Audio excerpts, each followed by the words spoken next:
September 28, 1998. Pokemon Red and Blue hit the States like it was a fentanyl outbreak.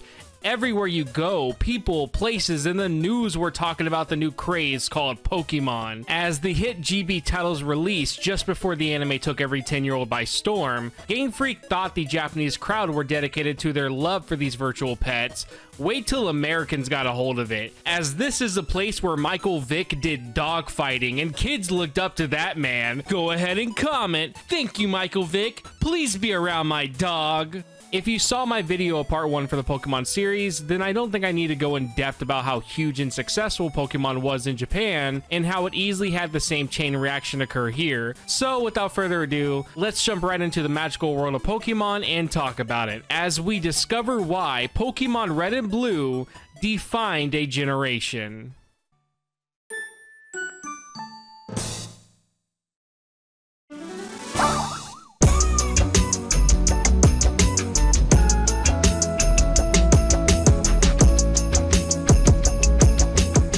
Pokemon Red and Blue's opening, I feel, is one of the most iconic intros for 90s gaming. Having Nidorino and Gengar duking it out, just for the music to hype you up as the title and character sprites are shown. Having it cycle through Pokemon, letting the viewer get a taste of what's out there in this mysterious world. Every time I see this screen, I always forget Pokemon Red and Blue is made for a system that's only real use nowadays, is chunking it through a window for insurance fraud. Pressing the A button has us greeted by none other than Professor Oak, as he informs us about the world of Pokemon, with them spanning across the land far and wide. Now, surprisingly, unlike what most people assume, the game never actually pushes the idea of how when you turn 10 you can go out and find Pokemon. In fact, besides the game's manual kinda implying what your self-insert guy's age is, we're never outright told. I just wanted to mention this as I see so many people still claim that every pro tag in these games are 10 years old. Now, this is Red, or in my case, me. Red in present times is widely known as the man who has a way with words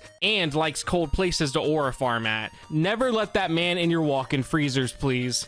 But here, it's entirely supposed to be you and not the in-universe character he's evolved into, allowing the player to name him whatever you want. Since Game Freak planned this to be a journey that you, the player, take, it's why throughout your travels, the player never replies back to anyone. I feel having this blank slate of a character really helps you get way more immersed in the story. That way you feel like your copy and journey are a reflection of yourself and only something you could have. But if you wanted, you could pick the 3 names here and roleplay as these 2 choices, with the first being Red, which is his canon name, Ash, which I'm sure is a reference to something, but God, dude, I just wouldn't know, man. I'm sorry. And finally, Jack as the third option, referring to those construction guys with jackhammers. Jack, strangely being an option, was only picked for the fact it sounds like a very English name. However, imagine your name was Jack. You probably would have thought Game Freak was like stalking you or something. Oak soon introduces us to our rival we will be competing against throughout the adventure, as it's Professor Oak's grandson named Blue, with him serving as a person to challenge throughout and to get an idea of how ahead or far behind you are in the story. And with that introduction, here we are inside a room with a Super Nintendo. Comparing how short this intro is to the modern games, god damn, dude. Yeah, just like that, we're finally in the world of Pokemon, with us able to head out and encounter Professor Oak as he stops us from getting mauled by a wild bird. Little did everyone know, this step into the tall grass would be the first step into the greatest adventure known to mankind. We get taken to his lab and are now given a choice for a Pokemon to take on our journey, as Professor Oak wants us to complete his research for him. He talks about how he's getting too old to continue carrying it out and wants to pass responsibilities onto a younger trainer. So we're given 3 options, as they are Charmander, Squirtle, and the right choice, Bulbasaur. Now, besides looking like cool monsters, the original intent behind the starters for your journey was to have the trio be animals you could encounter in your backyard. As stated before, the idea of Pokemon was created to help reflect the childhood that Tajiri had and give a chance for modern day kids to experience it. That's why when it came to the starters, they went with backyard animals you could find in a small Japanese town, with Charmander being a salamander, Squirtle specifically being a pond turtle, and finally Bulbasaur being a frog. Now, if you you already know that he's a frog, you can skip to this time to avoid my whole tangent. But if you are saying to yourself a frog, no, he's a dinosaur, well then let me once and for all hopefully explain why Bulbasaur is in fact a frog. A while back, I uploaded a video to TikTok and got constant comments saying how Bulbasaur is in fact a dinosaur and that frogs don't have claws and all that, you know, etc. shit. Even with proof of Ken Sugimori straight up saying he's a frog, you still have people who try to read in between the lines and go, he said frog-like, even though reading a bit further into the same article has him go, yeah, he's a frog. The idea that Bulbasaur is a dinosaur seems to come from the name in English having "sor" in the last part, unlike his Japanese name being Fushigi-Dane, which translates to mysterious seed. The way Pokemon get their English names can vary, as for example, Pikachu in both Japanese and English are the same, but some will have their name come from the idea of portmanteaus. It's the idea of combining two words together to form them into names, like Arcanine being arcane and canine. These translators were tasked with coming up with new names that fit said Pokemon while making sure it was 10 characters or less, and also making them sound cool. As at the time, the whole reason Green wasn't released here, instead we got Blue, is because they felt Blastoise had a cooler design that would appeal to Americans. So when we take it back to Bulbasaur and knowing his Japanese name is Strange or Mysterious Seed, what would be a good name that not only would sound cool but fit the 10 character limit? Well, bulb for starters being a good point as it's a part of a flower. The thing is, how can you make bulb work with mysterious or weird? Well, instead of doing that, they were given the liberty to make changes or have the name be more Americanized, even if it disregards the original intent behind it. This can be seen in Pokemon like Mr. Mime, with his name being Barrier over in Japan because it can create them, as miming isn't really a thing brought up that I could find in Japanese for Mr. Mime. So why was Sor chosen? Well, it's a frog with claws and pointed ears. I can't argue and say that at first glance, I would also just assume it's a dinosaur, because again, these are monsters. By going with Sor, it not only fits in the 10 character limit, but it just sounds cool. Like, what other way would you make a frog with a giant flower on its back appeal to a 90s edgy kid? Say it's part dinosaur. But even then, Sor doesn't mean dinosaur, it's Greek for lizard. And this is by no means a fucking lizard. What would you rate this girl on a scale of 1 through 10? What the fuck? That look like a fucking lizard, man. But going back to the one last reasoning for why I hear that these guys aren't frogs, well, they have claws and pointed ears. And my response is, they're again monsters. What salamander have you seen has a flame tail? And also, they don't have claws either. And in fact, they're constantly needing to be around water to keep their skin moist. But you don't see the Charmander line being around water, so for the last time, I hope, Bulbasaur is in fact a frog. But with that tangent over, let's look at the designs and introduce the three options we have for our buddies. Now, one thing to know is while these designs are quite basic, that doesn't mean they lack charm. Charmander compared to now went from a more angry, ready to fight lizard to a goofball who gets so excited upon finding food it forgets to eat it.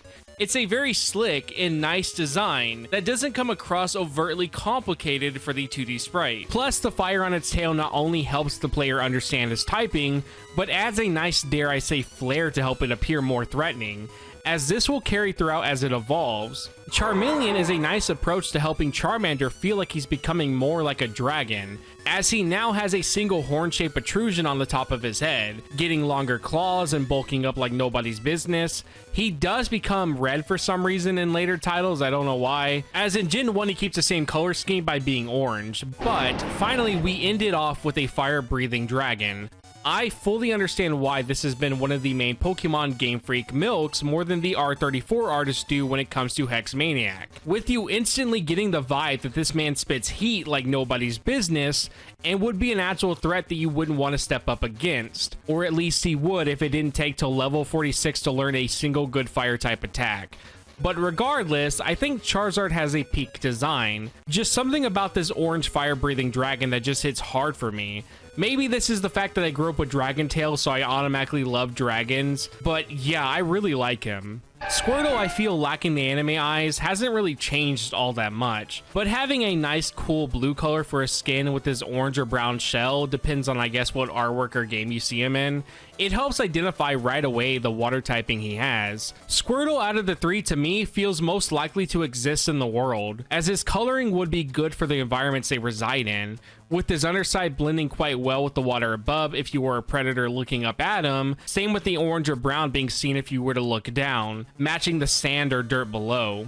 It's kind of similar to how great white shark's colors work for hunting and avoiding predators. War Turtle I feel over the years has kind of gotten worse to look at. Like here, his sprite looks cute and feels more aquatic as he now has these fish fin-like ears and his tail is a lot more flowy. Probably used to help him swim better or for mating. But I don't know, he's kind of ugly. I always hear about how a lot of newer games' middle evolutions have a awkward middle schooler look to them, but I feel War Turtle was the OG of this type of design. Man seems like he'd be called every slur in the book and pushed into a locker by a 90s kid. This only becomes worse when you see Blastoise and are just confused how this even turns into this. Well, coming from a future look at everything, we now know that Blastoise was originally not part of the Squirtle line and was added later on, but even back then you could tell there was something kinda off about this line. But speaking of Blastoise, I personally think his Gen 1 sprite is the best version of him, as he not only looks bulky as all heck, but a straight up threat. Just the pose and stare he gives off makes me worried about ever crossing his path. It just sucks to see that he loses this aura in the later generations, especially his 3D model, making it seem like he's running the risk of falling over if he even tries to move. But the concept of a huge turtle with water cannons, I can't think of anything cooler, especially for the 90s. In my opinion, I found myself to prefer Blastoise over Charizard. I just wish his Mega looked better, not gonna lie. He did seem to get the shorter end of the stick on this one. Overall, to me, they cooked with the first and last stage of this evolution line for sure. Bulbasaur, I feel, has pretty much kept up with the same look he's had throughout the years, just with his eyes having more of an anime vibe to them, as we will see a lot with the games and anime becoming more mainstream. It's not till you get to the later evolutions when the designs really have a noticeable difference, as Ivysaur can be seen on his hind legs instead of staying on all fours like future titles do, or in Venusaur's case, his red and blue sprite are pretty close to his modern take, but goddamn did his green sprite make him look awful. Now, a fact regarding this version of Venusaur is that his back sprite in red and blue is based around this specific look from Pokemon Green. It's why, if you've ever wondered why he looks like this when in battle, it's thanks to all the back sprites not being altered for the sprite change done for the West. This is noticeable for other Pokemon as well, like Vaporeon having the top part of its head stretching all the way down its back, or Vulpix looking way more like its beta design in its back sprite, and finally Scoliosis Dragonite still being a top tier for me. Now, I do find the idea of his flower growing to such a large size to where it makes him appear to struggle keeping himself up from the weight. It's a very interesting concept I'd like them to do for another Pokemon at some point. But I am glad this was changed for Venusaur, as I find his look to be beyond perfect in every way. Now, for this Living Dex challenge, I'll be playing both red and blue, with my footage being red and Pokemon Blue being played on my own free time. That way I can get all the version exclusives and make sure I get the true full experience of Pokemon. For my red playthrough, I decided to go with Bulbasaur this time around. When it came to my blue copy, I picked Charmander. This was done so I could experience Pokemon Red and Blue's hidden difficulty setting from the hardest to the easiest. For those who are unaware, this is a common trend for Pokemon titles to have the starters act as a in-universe choice for how hard the game will be, with this having varying results, looking at Gen 3 Swampert compared to Sceptile. For Gen 1, Charmander is seen as your hard mode, with him going against two gyms that are super effective against him, those being Rock and Water. Bulbasaur, on the other hand, is the baby mode, as he can wipe out both gyms with no issues at all. When it comes to this being implemented, I say for Gen 1, it works kinda better than later titles, as you will see for Johto how much the hard path ends up being unfair at best when we get to that game. My problem is more due to the hard path in Gen 1, but I will go more into that once we get to Brock. So for now, let's start our first battle with our rival. Now, without fail, your rival will always pick the choice that would be super effective against yours, as we can see with him using Charmander against my Bulbasaur. Thankfully, at this level, all we can use is normal type attacks with one stat lowering ability. Sadly, even with this being the case, because he has Growl, it makes this fight pretty difficult if at any point my stats are lowered, causing me to almost lose. But since we get to see the battles in action, I want to go on about them here. When it comes to combat, it's all turn-based, having you make a move against the opponent and then have them follow through. While turn-based wasn't really an insane concept for the time period, the way Pokemon made the back and forth showdown interesting was allowing you to use said creatures to fight, with a full team of 6 being the max a trainer can carry at any time, with each mon having up to 4 moves to give them all unique strategies or roles. That being said, the idea of a creature collecting RPG wasn't anything new either, as you had the likes of Digital Devil Survivor, and even Dragon Quest had a few games where you could kidnap monsters and make them into your friends. But there was something about Pokemon that really helped this simplistic combat stand out above its competition. If we dissect the whole idea of fighting in Pokemon being limited to the monster types in the 4 moves stated before,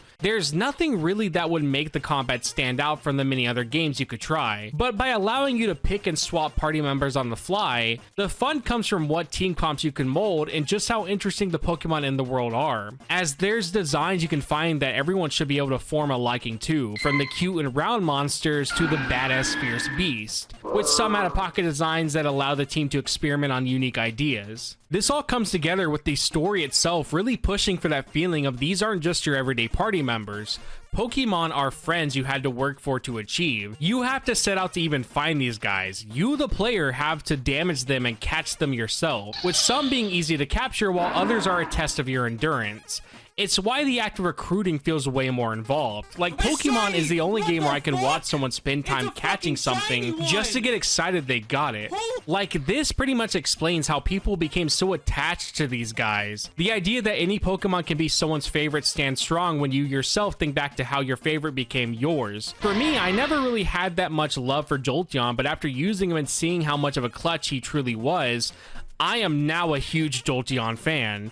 Umbreon still takes the top spot, but what can I say? That's just a little emo me shining through. These feelings you can gain come from how battles in your team play out, with that freedom theoretically meaning that if you decide to even use one different Pokemon for a new playthrough, you're bound to find a new experience you didn't have before. To think that these thoughts and emotions can be expressed from a battle screen that has 2 sprites fighting in a white void is telling of just how much these devs care to bring said Pokemon to life in the most game way possible. That being said, Gen 1's combat is very poo-poo pee-pee caca. Like, even looking back on this being a first attempt at, well, anything Pokemon, having a chance to miss any move no matter the accuracy or how certain attacks outright do the opposite of what they're supposed to do, with focus energy being the prime example of this, as it lowers your critical hit chance instead of raising it. But for me, my favorite fucky wucky is the way any one-hit KO moves are coded to check to see if the Pokemon you attacked with said move is faster, with it always missing if they are faster. By the way, the last fight in the game has Horndrill on a slow-ass Pokemon, so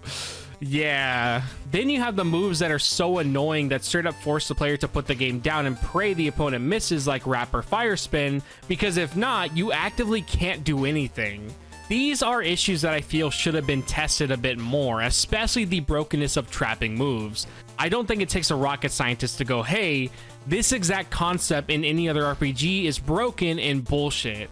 But then there's another part of me that looks at said glitchiness of Gen 1 and loves it. It makes me realize just how inexperienced these devs truly were. When you're able to evolve a Pikachu into Raichu with a Growlithe because he has similar code inside of him to a Thunderstone, yeah, you know the devs were on life support getting this shit to work. Just seeing how they went from all of this to where they are now, it's honestly really inspiring to me.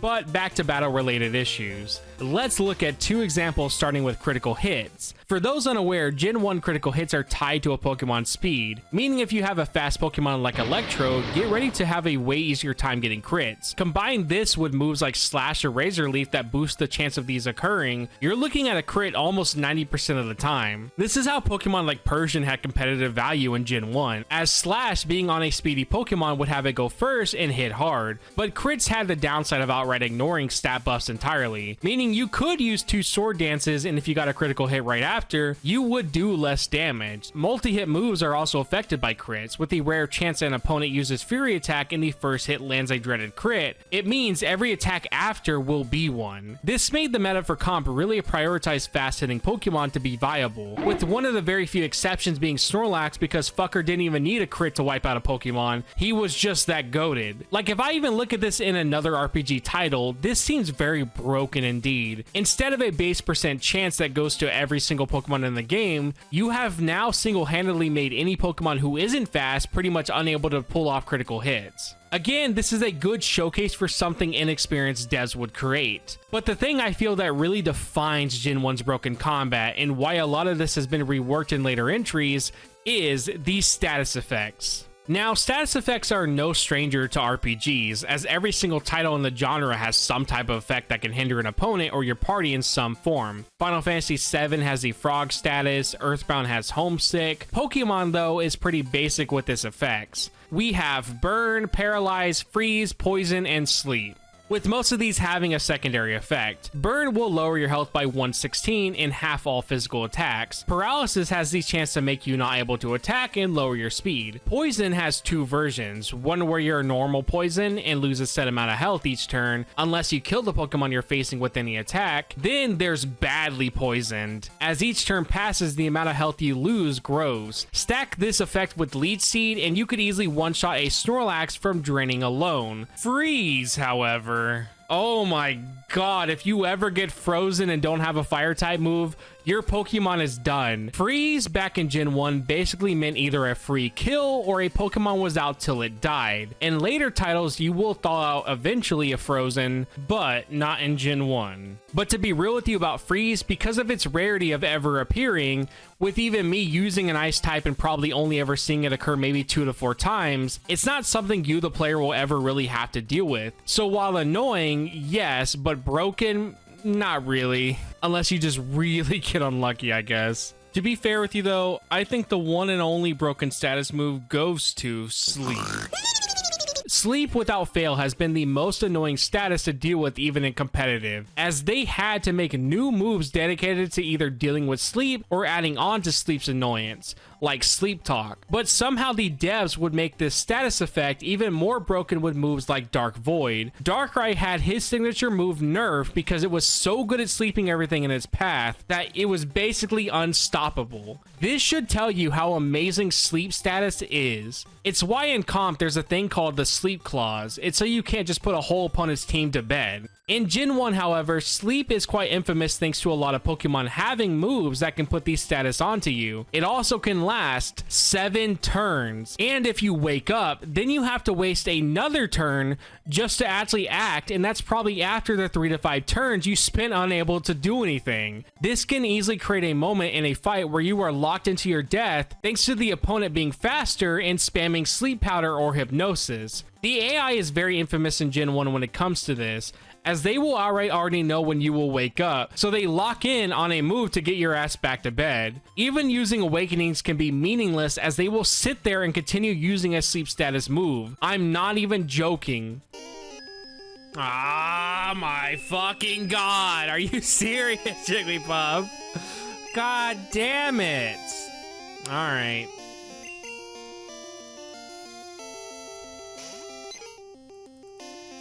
You gotta be fucking kidding me, game.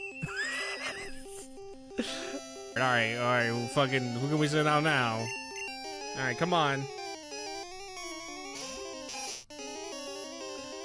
You gotta be Sing has terrible accuracy. How is he hit 3 times in a row? How is he hit 3 fucking times in a row? Sing has such shit accuracy, dude. It should not be hitting 3 times in a row.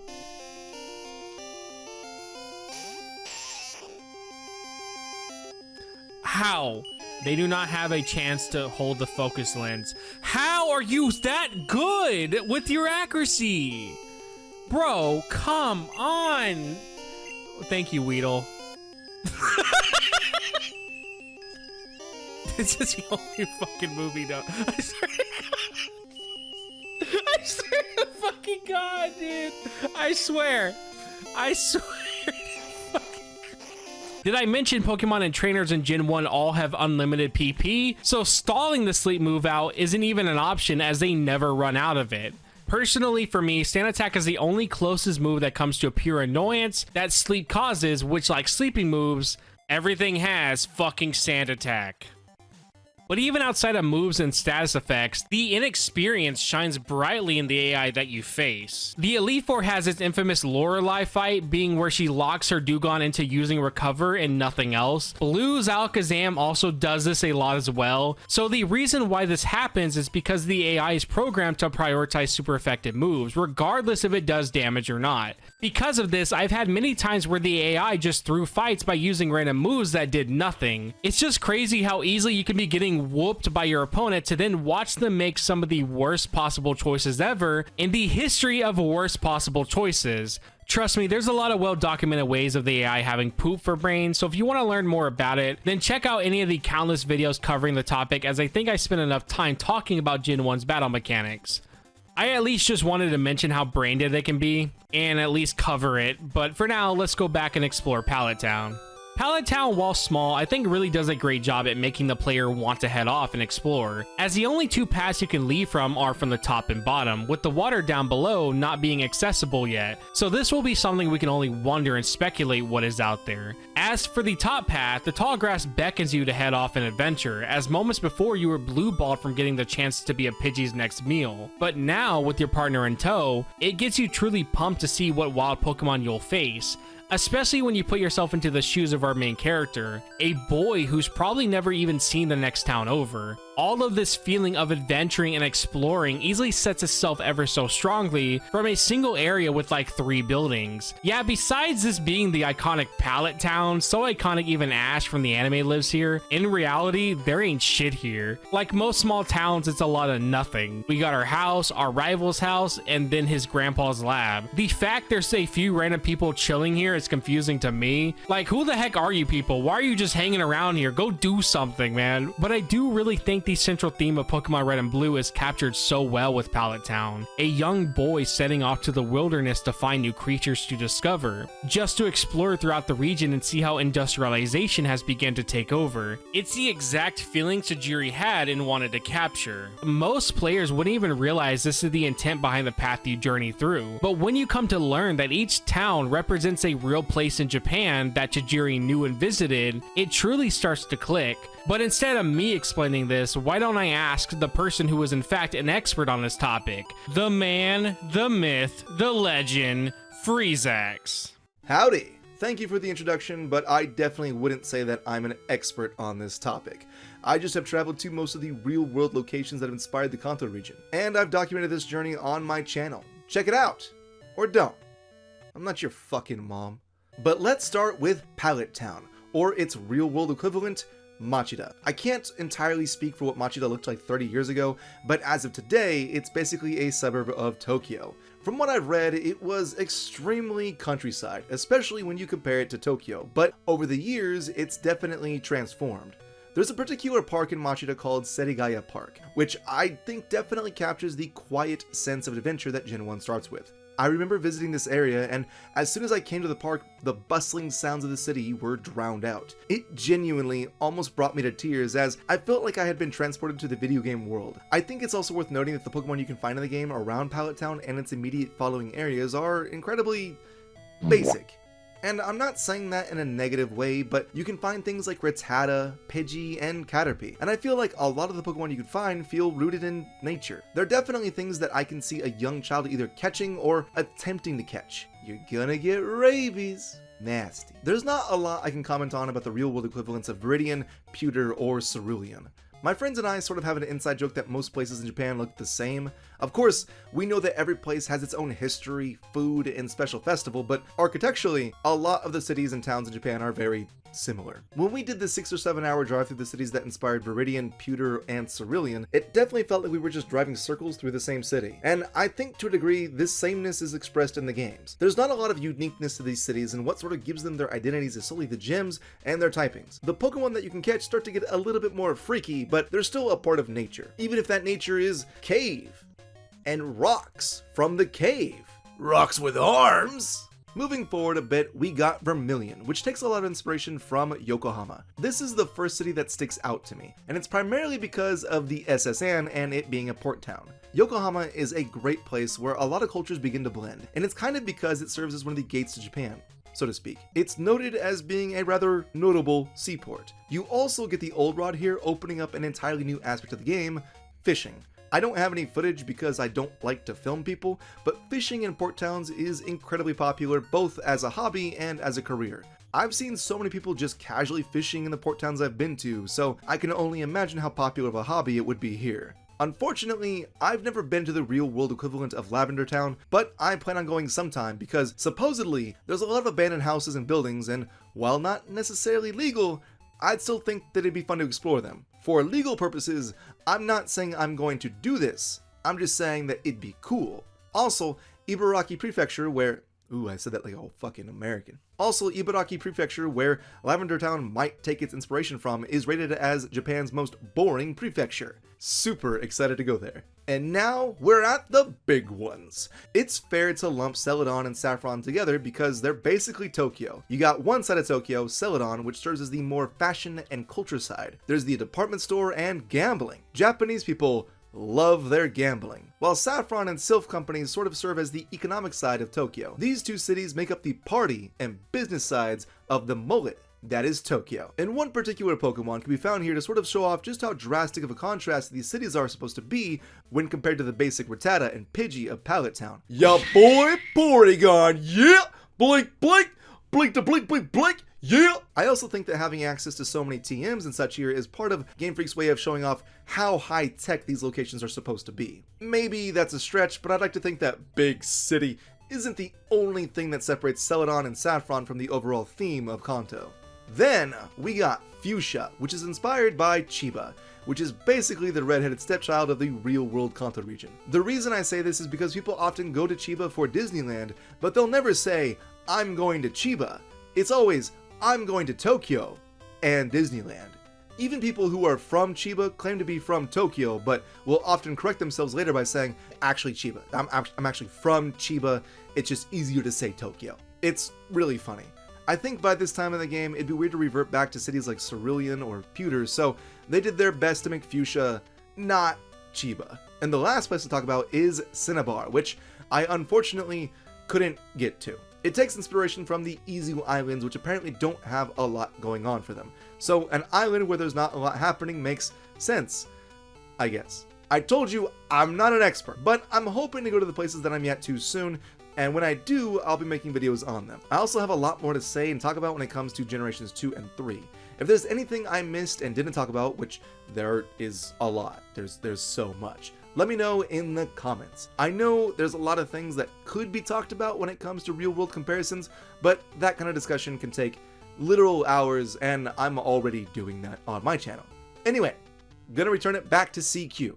It's not long till we reach the town across the first route, known as Viridian City. Upon arriving, you will find out that this old man won't let us pass till he has his morning coffee. I'm sure most people now are aware he's actually a drunk asshole stopping us from heading through in the Japanese version, but because we can't pass, we're kind of stuck on where we can go. So let's visit a few buildings here, with the main one being the Pokémon Center. Now, unlike most RPGs that have a place to pay for a full heal on your party, Pokemon builds a very in-universe take on the concept of hotels. Why not have a hospital, but for Pokemon? I've always found Pokemon centers to be really cool to visit, as you can always encounter strange people stopping inside for numerous reasons. With it also being the place to access link cable trading or battles, I find it kind of a letdown the way they made them appear in Scarlet and Violet, having them just be a random building out in the middle of nowhere, lacking really any identity that sets each location apart, as the NPCs that hang around feel less lively and unique. Granted, that same rule applies to even the most important NPCs in the game, but I digress. To get my point, let's look at the other titles like Emerald. A lot of people are aware about the NPCs with special properties, with my favorite being the Bard, a man who will sing to the player with this very strange robotic voice. It's neat and really can make a center stand out. In Red and Blue's case, you can purchase a magic card from a trainer pretty early on inside one of the centers. It's one of the few actual quote-unquote events you can find in the Gen 1 titles, but it stands out because I don't think modern games let a trainer sell you Pokemon. Now at first, it seems like a dumb 500 to spin on a fish that does nothing, till you realize you don't get the old rod until a bit later, acting as an early powerhouse if you want to sink the time into said fishy boy. I do enjoy how when you buy a Magikarp, the NPC pretty much says, "You're an idiot." It's charming. It's these random moments that I always will have a massive respect for Pokemon centers outside of them being glorified hotels in the RPG sense. Because while Gen 1 may not have a lot going on inside the centers, you don't realize this at first, and so it instead feels like they do. From the NPCs that stop here to heal up and chat about whatever with you, to how there's straight up actual Pokemon chilling inside you can interact with, it's cute and makes everything feel like a real place in the world. And this is something I feel even in Pokemon ZA the centers lack, as they never feel like the spots for trainers to rest at, but a place solely only for you to use, like if you were in a game or something. Damn, I really never thought I would have this much to say about the Pokemon centers. Next up is the Pokemarts. Now these kinda are whatever personally. They have NPCs here as well who are shopping and whatnot, but I never find myself really hanging around here for too long. And unlike the centers, the majority of the early game marts become useless as shops won't update to sell better items as you progress through the story. So a lot of the marts end up being ones you visit at the start of your journey and then you forget about them. At least they got the glow up by being the home for mystery gift events in Gen 4 and so on, until the modern titles just made us download them. But besides that, the only true interesting shop is the giant one in Celadon, but I'll cover that when we get there. Finally, the last building I want to mention is the Trainer School. I was actually surprised how Red and Blue never gives you a proper tutorial like the newer games all do, as you're given everything that you need and basically told, good luck. Heck, even the iconic catching tutorial can be completely ignored. But if the player did want to learn more, there's a hidden school just tucked away in the next place over from Pallet Town, as it goes over pretty much everything you would need to know. I really wish modern Pokemon would have a system like this, as it can be quite dull to have a 10 to 15 minute tutorial learning how to play. Even if the series is for children, Red and Blue proved it can be both for kids and not waste the player's time. So with the main way up north blocked, you can either go inside the mart and get the package for Professor Oak, or head west and start a fight with your rival. And this fight is entirely optional. I actually managed to not do it in both my red and yellow playthroughs. However, if you decide to go down this path and challenge him, you'll end up finding the Pokemon League.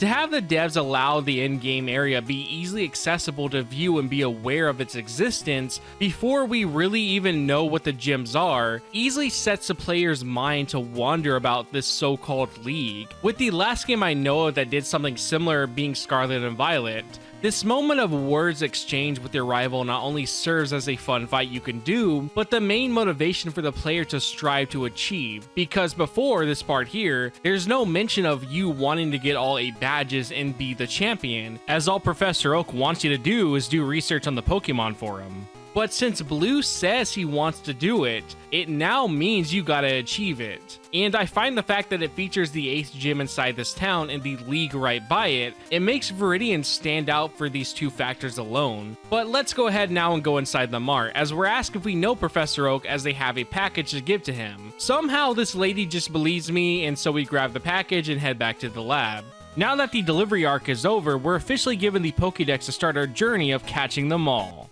Now, because I'm doing the Living Dex challenge, I will have to catch everything I can, with Blue being the way to get around version exclusives. For those somehow unaware, version exclusives were implemented to help push for trading with your friends so you could complete the Pokédex, as without you owning another copy, you were locked out of owning everything in the game. Now, the version exclusive Pokemon are still possible to see in the game they're absent from, you would just never be able to own them. Or at least you wouldn't if it wasn't for glitches, but I'll get to that later. Now, the main reason for the Pokédex being a feature for Pokemon Red and Blue comes from Tajiri wanting to help the player feel motivated to collect and explore. What better way of having the player show progress is being made than a way to present that progress visually? The other reason is the team wanted in-universe universe lore to help make the Pokemon feel fleshed out as a part of the world. So they went and made dex entries for all 151 Pokemon in the game, with some of my favorites being Mr. Mime, who straight up slaps you for interrupting his mime routine. Raichu uses its tail as a ground to make sure it doesn't kill itself with how powerful its electric attacks are.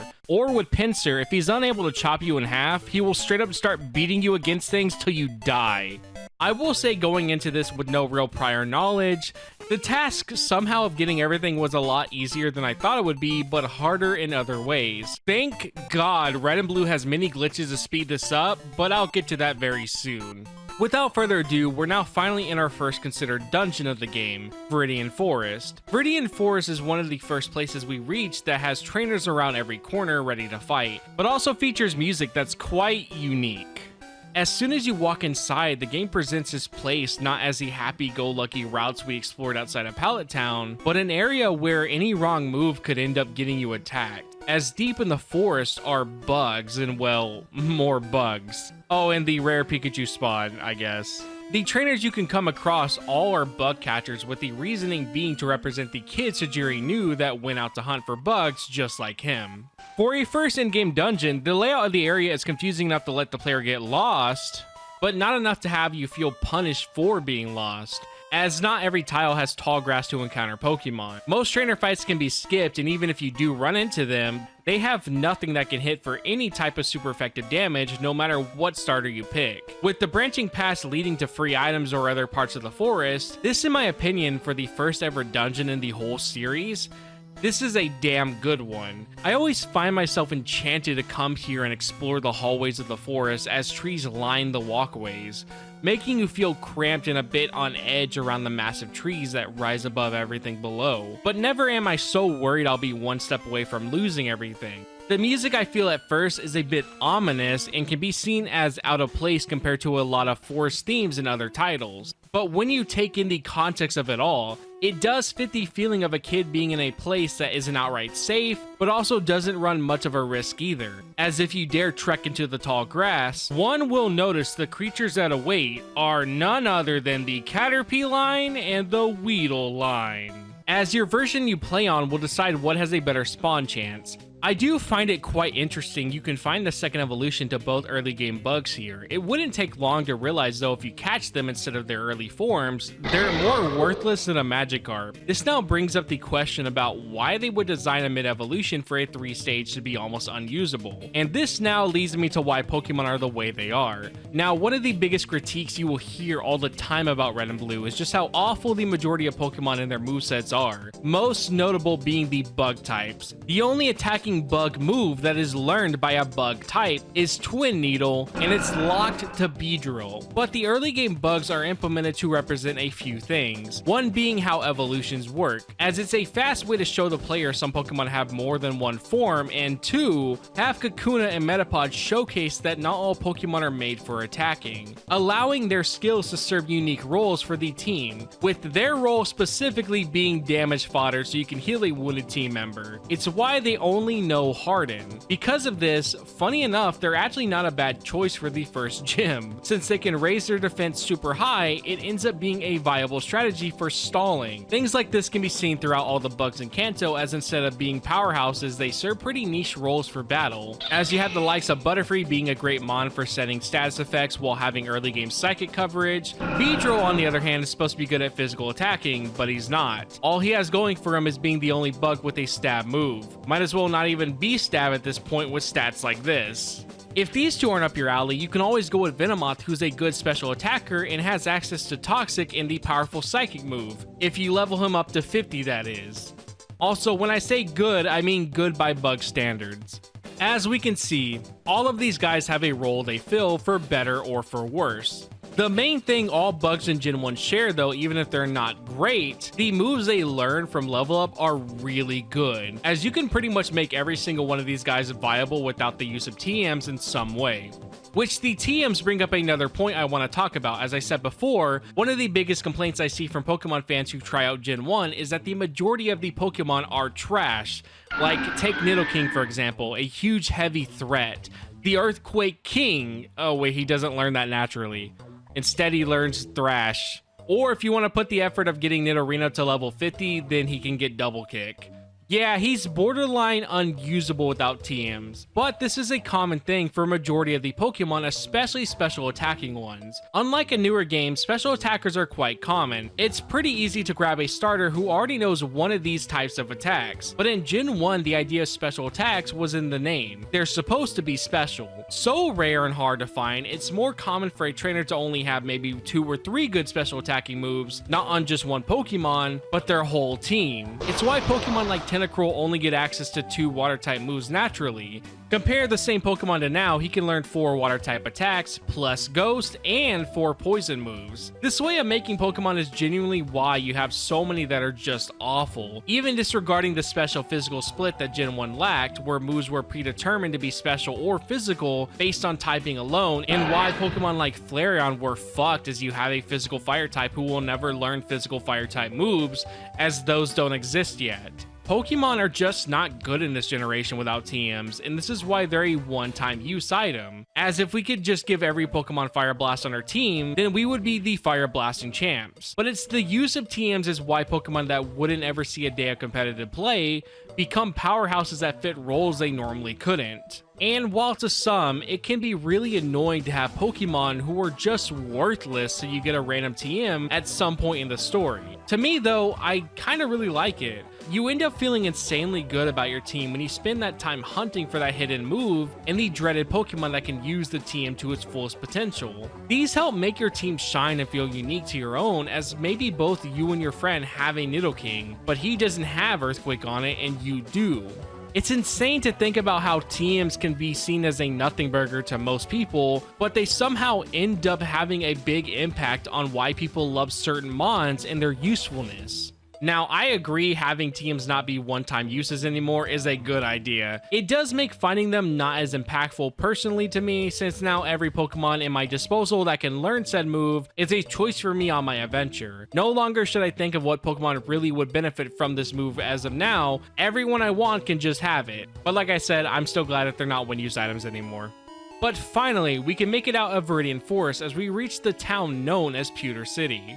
Pewter City is the first town we reach where we can finally take on a gym fight, as it's none other than Brock, with most people at this point probably being familiar with him from his appearance in the anime. Now, this is the part of the adventure where the hidden difficulty setting Red and Blue introduces comes in full force. You'll notice when we arrive and try to continue on the path forward, this guy will block us from leaving and force us to follow him back to the gym. Obviously, this is just the game's way of blocking you from progressing so you actually fight the first gym. Now, if you picked Bulbasaur or Squirtle, then this area will be a walk in the park. But for those Charmander fans, oh man. So this is why I feel the difficulty setting doesn't really work for the hard path. You see, the beauty of Pokemon is being able to build teams and face challenges with whatever you want, even if said Pokemon, like in Charmander's case, is not strong against said opponent. More than likely, there's still a strategy you can form to best the foe instead of resulting in long grinding sessions. The issue is that Charmander physically can't outlast this fight without resulting to said long grinding sessions, with the best strategy he has is to spam Ember and healing items. Because of this, the only real strategy that removes super long grinding required is by getting a Butterfree,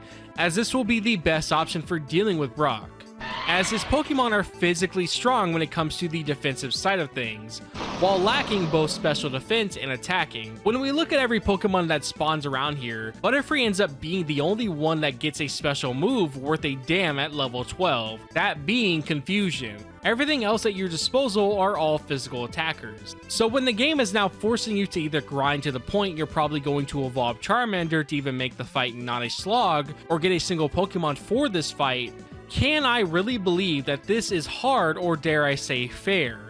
For me, I luckily wanted to use a Butterfree for the early game, so when it came to my playthrough of Blue, I didn't really mind all that much. But imagine being a kid and not wanting this Pokemon, but being forced to. If you're hearing all this though and still thinking this sounds less like an actual issue and more of a get good situation, this whole section was reworked in yellow to allow a few options to fight Brock better. Those being having Mankey spawning way sooner than before, and Nidoran getting double kick at an earlier level. But considering Pikachu legit can't even damage Brock with any of its special moves, I can see why this rework was implemented.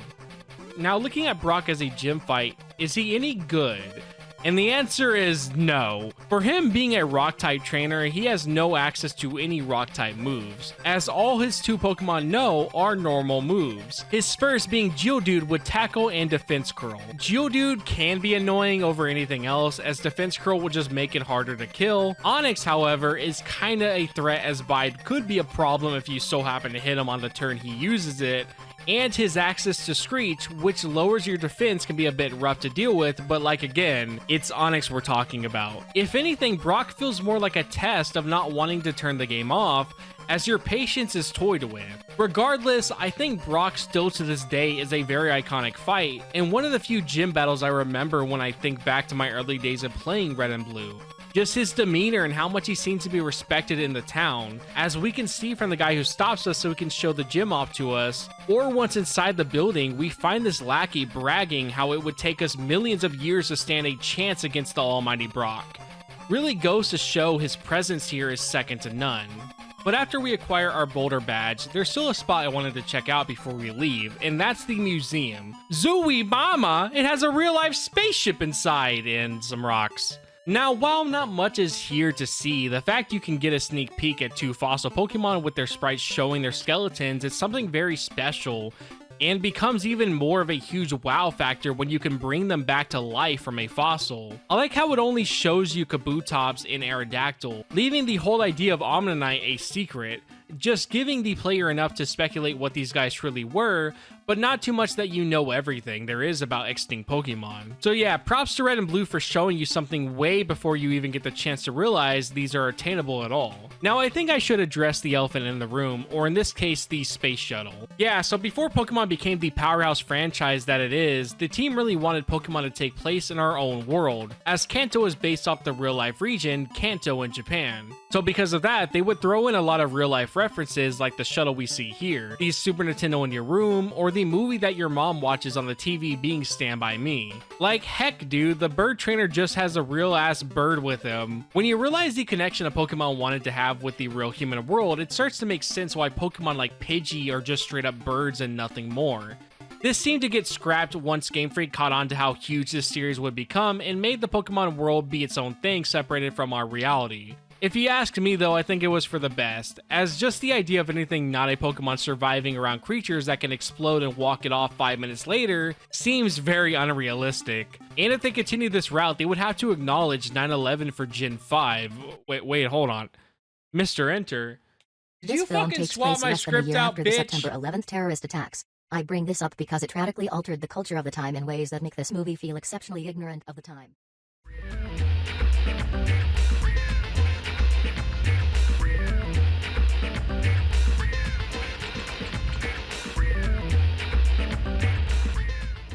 Well, with the path cleared, we can finally head out and... Oh yeah, that's a lot of trainers. So upon my time of playing these games back-to-back 3 times, I've learned something that Gen 1 really likes to do when it comes to its routes. And it's to litter the paths with trainers out the wazoo. On this route alone, you're going to end up fighting quite a few of these bozos, with it only getting way worse when we reach Nugget Bridge, where it's a 5-person gauntlet of fights after fights. Part of me gets it. When you're working with such limited space on a system such as the Game Boy, you can't really go too crazy with the route layouts. So to make them feel lively, trainers were added all over the place to serve as accessories to make the world feel more alive, with the added benefit of serving as a way for grinding. As you will realize, grinding on wild Pokemon is slow as balls. But this can get very tedious as we continue on throughout the game near the later areas where it's trainers around every corner. Now, because of said routes only serving to be nothing more than a place where you can grind trainer fights for things to do in them, these parts somehow end up feeling lifeless while being full of people, ironically. For me, I find the areas where it's just you and the flowers that dance to the music, or the random NPCs that don't want to fight, to be more engaging. Like, to me, the first route you ever enter feels way more fleshed out than some of the later ones. But even with this being an issue, that's not to say the trainers can't have interesting dialogue. But you really do feel the "this is a game more inside a game right now" vibe when you see these lines of trainers just standing there waiting for you to encounter them. But after we slog through all of that, we can start to see some interesting Pokemon like Jigglypuff, who has I think a birth defect? Now, a cool little dev fact for you. Pokemon Red and Blue, when being created, was made to appeal to both men and women. This is why Jigglypuff can be found here, as they wanted the area after Viridian Forest to feature a lot more cutesy Pokemon that would appeal to the girls. It's a neat thing to learn about, but I'll be real, if this was never pointed out to me, I don't think I'd realize this was their intention at all. Well, here we are at the first cave of the franchise. It's none other than Mount Moon. Now, I'll be 100% real, I hate caves. I hate every single cave in Pokemon ever. Except Chargestone, but that's only because Tynamo is in there. The reason being is just how annoying and lifeless these places always feel. Like, I get it, caves in Pokemon are supposed to be tedious and annoying, and act more as a real dungeon that you trek through and desperately try to make it to the end. It's why there's a Pokemon Center outside the entrance for that very reason. But dude, these just suck. It's one of the very few places I've actually learned to despise random encounters. Since it's Gen 1, there's not a lot that will spawn here besides the chance to get a rare Clefairy encounter, and you have Geodude or Paris. But more than likely, it will just be Zubat. The constant encounters of Zubat, mixed with the multiple ladders and paths that lead to dead ends or items, can make this feel like a daunting experience. While again, this is the point, I still don't like it. I do feel we could have a cave be both a gauntlet while not being repetitive, as I find the idea of this place being a test to prove if the player's skills are indeed up to the task of making it to the end, with the reward being a fossil Pokemon to be really unique. Because of that, it makes sense and makes this trek worth it. But when the test isn't a test of your skills, but more about how much bullshit are you willing to put up with before you die of boredom, I can't say the real intentions behind the caves are realized. This only gets 10 times worse with Rock Tunnel, especially if you're like me and brute force it without using Flash. All I have to say is, what am I being challenged here with? What is the threat of seeing Zubat for the 20th time? Or the trainers who are a walk in the park regardless of any starter you pick? The only thing this place has going for it is the fact that it's our first introduction to Team Rocket as the main villains. When you take the story part and it also being the only place to find Clefairy in the wild, there's nothing here to carry this for me. Even for Game Boy standards, Mount Moon and all the caves going forth are really ugly and simple. Like, say what you want about the other hallways of routes you can find, there's always something that makes each route recognizable in some way. But for the caves, these feel like test levels for ideas they didn't flesh out yet, having them be so massive and filled with nothing. I can't see how these are even enjoyable in a "it's so hard, it's fun" outlook.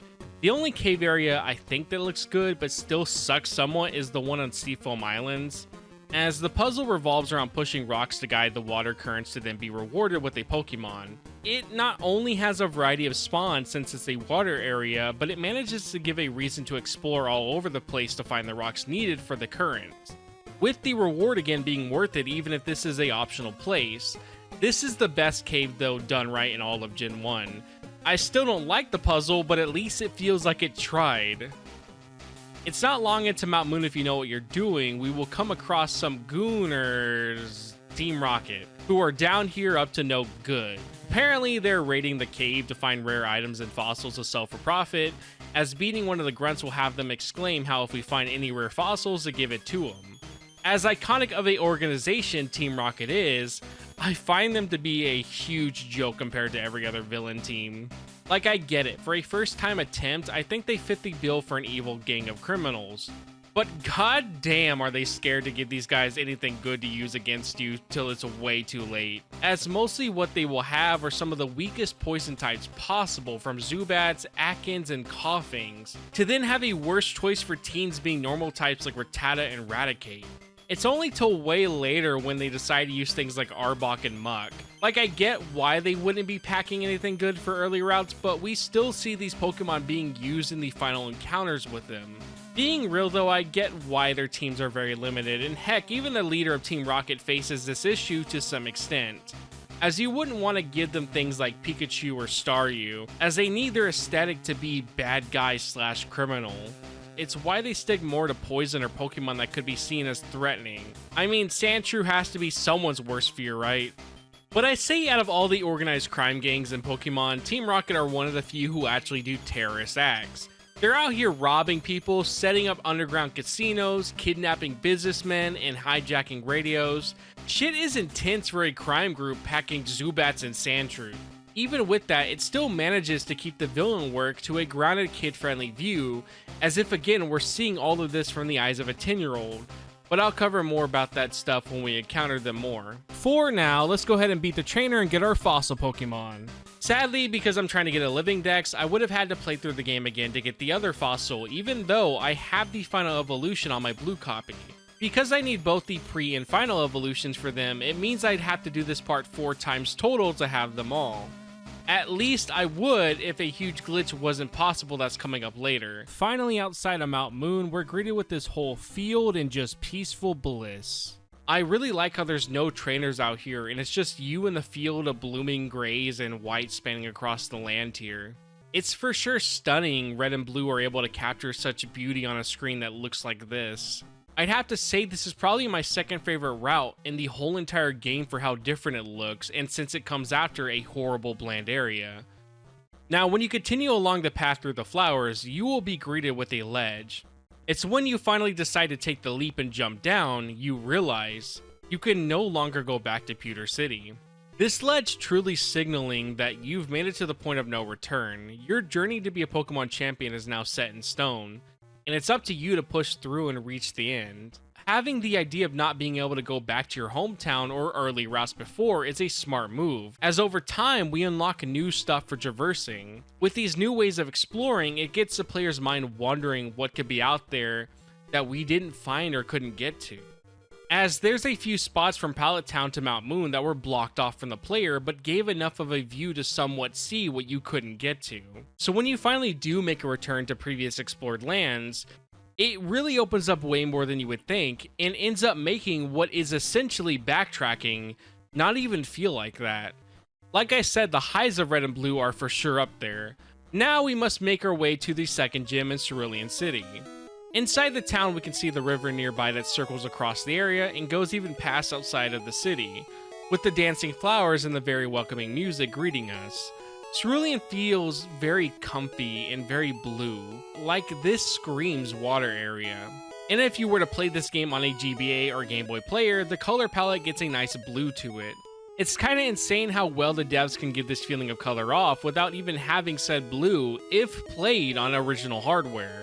Cerulean even has a few spots of mystery like the cave that's blocked off by a random guy or the grass patch that stops us from getting to the area below. I'd have to say if I had to rank the towns, I find Cerulean just for all these little things alone to at least be in my top 5. I just wish there was more to add because besides Misty being here, none of the other houses except the required story one have anything of real interest. However, let's look at things here that do. Now, when arriving, we have a few options that we can partake in. Either we can head straight to Misty to battle her, or we can head up to find Nugget Bridge. I sure hope you like fighting multiple trainers in a row. Even your rival is here. Like I said, Gen 1 loves just adding trainer battles to make areas seem more lively than they actually are. With Nugget Bridge being the best example of this, as it's a multitude of fights just so you can progress to then fight even more trainers up ahead. Look, I get why it was done like this, as because of the Game Boy's hardware, there really wasn't much that Gen 1 could do to really spice up these areas, but come on, man. To have in total 12 required fights in this section alone, as these 12 can't be avoided with 17 total in this area alone, this is the second gym area. I don't know, it's just way overkill for something like this. But given that raising a team of 6 in Gen 1 is very much frowned upon by the game itself, maybe this is a good thing to someone. But if we do decide to go up Nugget Bridge and beat the last trainer, we find out the guy is actually part of Team Rocket, with him now wanting to challenge us so we can move forward. Now, the northern area I've learned to really enjoy and bask in the feeling of this part of the map. Seeing the river stretch from one end to the other, with it continuing on past the camera just for this to lead to a secret area later on, everything about this just screams mystery and vibes. Now for me, this area is iconic because it sparks Gen 1's most broken and interesting glitch to ever exist.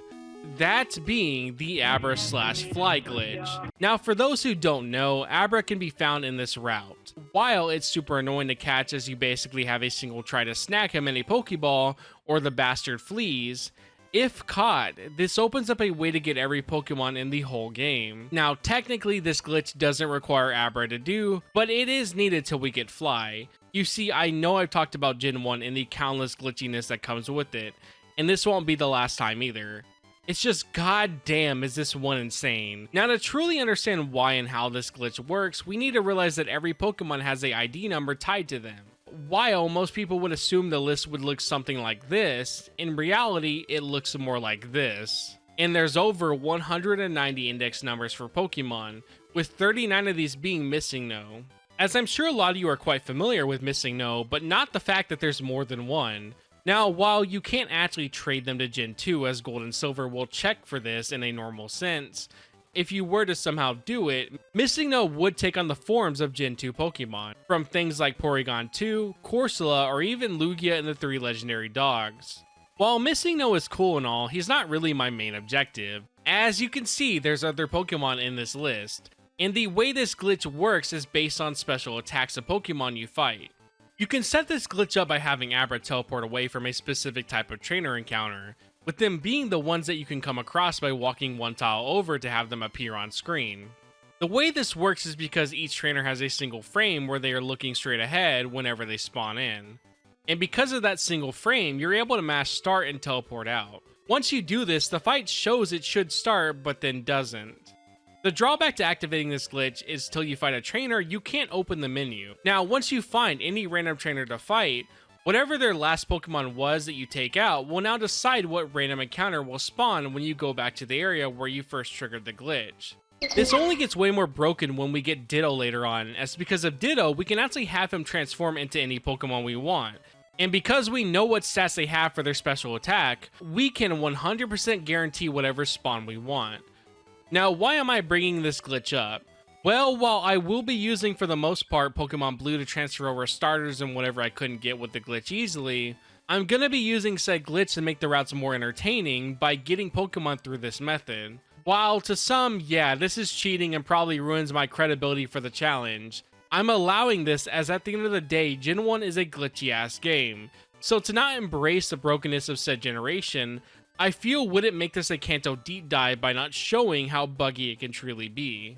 Now, till we can get Ditto, we're pretty much kind of left without really many options for good mons, especially since everything encountered with this method will be level 7. So even with high-powered Pokemon, they have nothing to actually make them good half the time.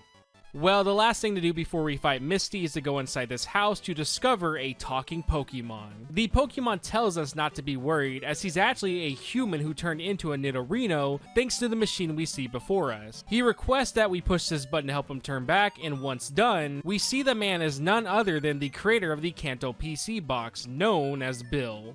Now, for those unaware, as later games have since either found other characters to name the boxes after or dropped the idea entirely, but the PC boxes used to be designed by this man here, which is why upon every time you load a PC, you see the name Someone's PC. That someone being Bill.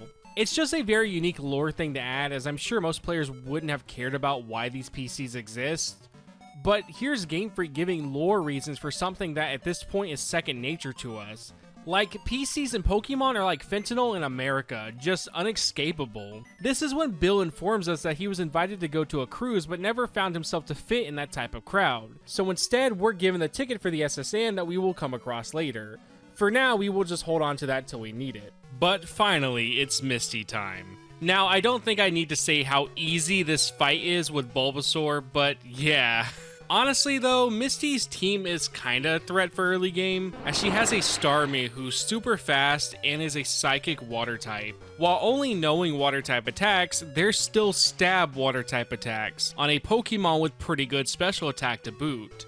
I actually found her to be an issue to take on in my blue playthrough, as even with the grass types you can find in the wild, it's still a Starmie at the end of the day, so she ends up being a pretty fun encounter, and I find her to be a better trainer here instead of how she's portrayed in the anime. I'd say she's a lot more forgiving than Brock, since you have options to deal with her besides one Pokemon, but Misty will give you an actual challenge if you're not careful.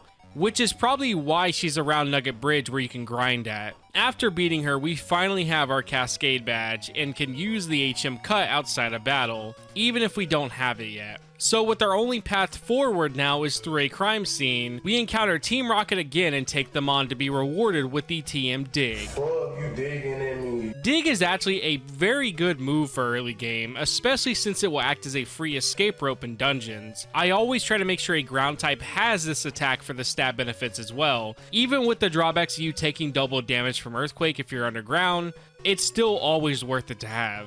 But we now finally have access to the bottom area, with it being long roads stretching for miles of tiles as the middle is full of grass for random encounters, with it soon leading us to another house as it's the daycare.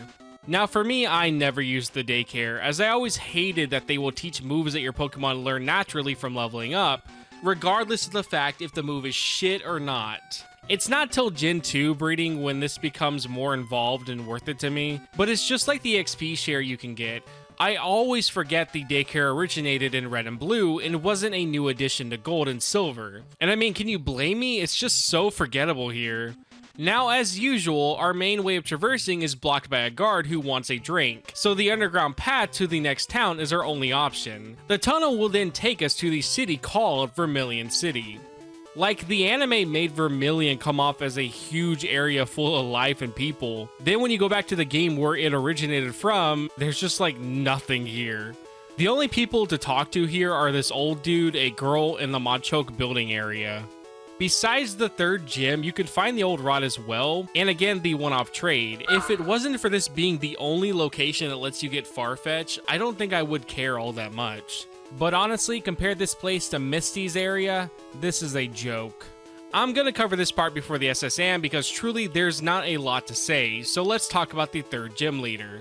You see, Lieutenant Surge in the anime, and even looking at the man's sprite, seems like an actual threat. His Voltorb, Pikachu, and Raichu could easily be an issue for any trainer, especially these Squirtle enjoyers. But like, Diglett Cave is right there, with it having Dugtrio spawning at a higher level than his ace Raichu. But then again, you don't even need that, as Diglett is fine to use since his Raichu straight up can't even touch him. Bro has no attacks that aren't electric type.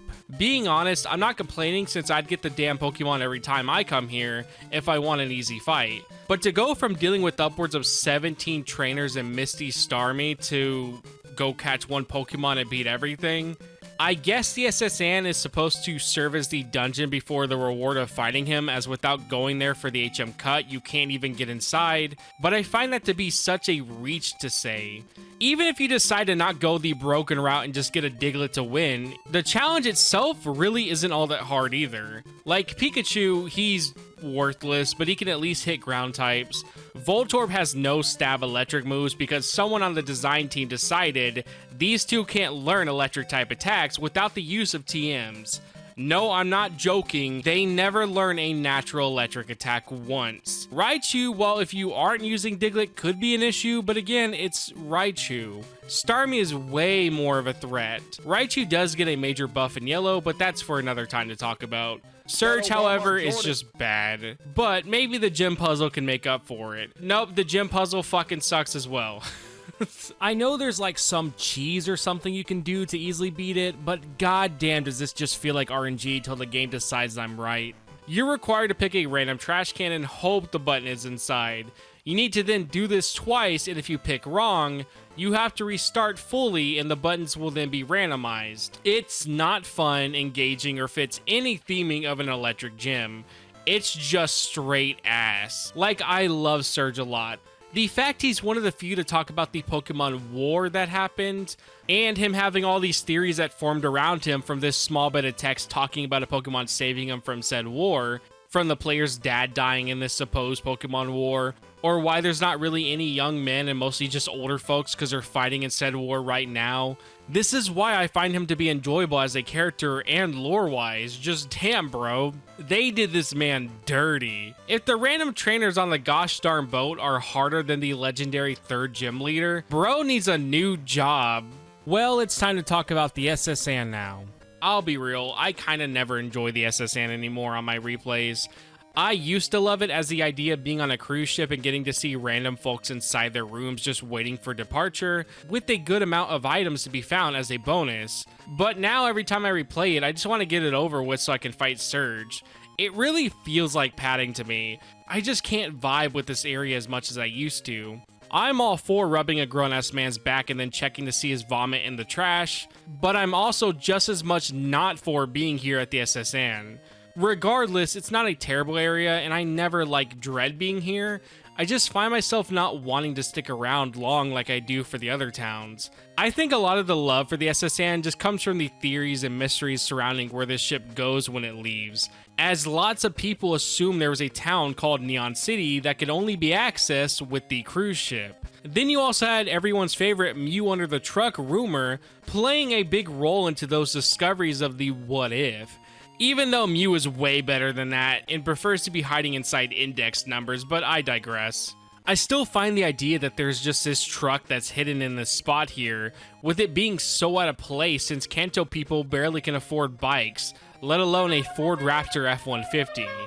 I can very much understand why the rumors of Mew being here started, as the truck in of itself feels just as rare to see as Mew would be. Over time, as games evolved, cars have become more common, with Gen 3 even starting with you inside of a moving truck. So the feeling of discovery upon seeing this probably doesn't hit as hard like it did, since most people now wouldn't really bat an eye to see a motor vehicle inside of a Pokemon game. But regardless, I again don't hate the SSN, and I do think what is here is a welcoming addition. It's just more of a personal thing with me is all. One good thing though about being here is that we can now get access to our second team member. By fighting the sailor at the entrance here and defeating his last Pokemon, it will grant us access to a Machoke thanks to the Abra glitch, which in return we can go and trade him with my other game. And because Gen 1 was heavily designed around the idea of trading, we're given a Machamp. Now I know what you're gonna say, isn't that insanely broken to have after the third gym? Which my first response is, maybe? My second one is, he's not called Machud for no reason. So I think now I can take a break to talk about my team for Gen 1 and my idea behind what I use. I wanted to include this earlier, but I couldn't really find a good way to do so. But I mean, you made it this far, so what's another hour and a half or whatever, I guess. I want to make sure when it comes to my Pokemon for each game, I try to obtain Mons not really represented all that often, while also making sure to have a good balance of viableness and interest. I do have a rule as well for any Pokemon that I use, I can't use again for future games. So let's say I beat the Elite Four with a Charizard. He is now banned in the rest of the future releases. This is so I can for sure guarantee a vast and varied use of different Pokemon while being forced to make certain ones work I normally wouldn't have.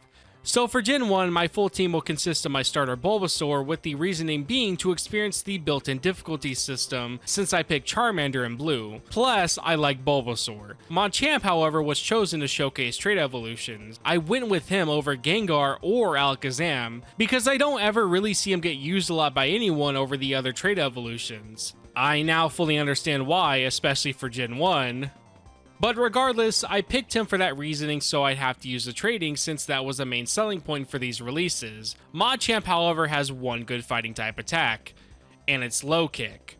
So most people usually just throw Karate Chop on him since that has such a high chance of critting even if it's a normal type attack, and has the same base power for said move. The third pick was Nidoking. While being a Gen 1 staple, was picked because a chat member wanted him, but also to cover the base of needing a Pokemon who evolves with a stone. I picked Nidoking as I already used an Eevee evolution in my blue playthrough and had plans to do it again for Pokemon Yellow. So I decided to go for Nidoking in this regard, as the other stone evolutions aren't as interesting to me.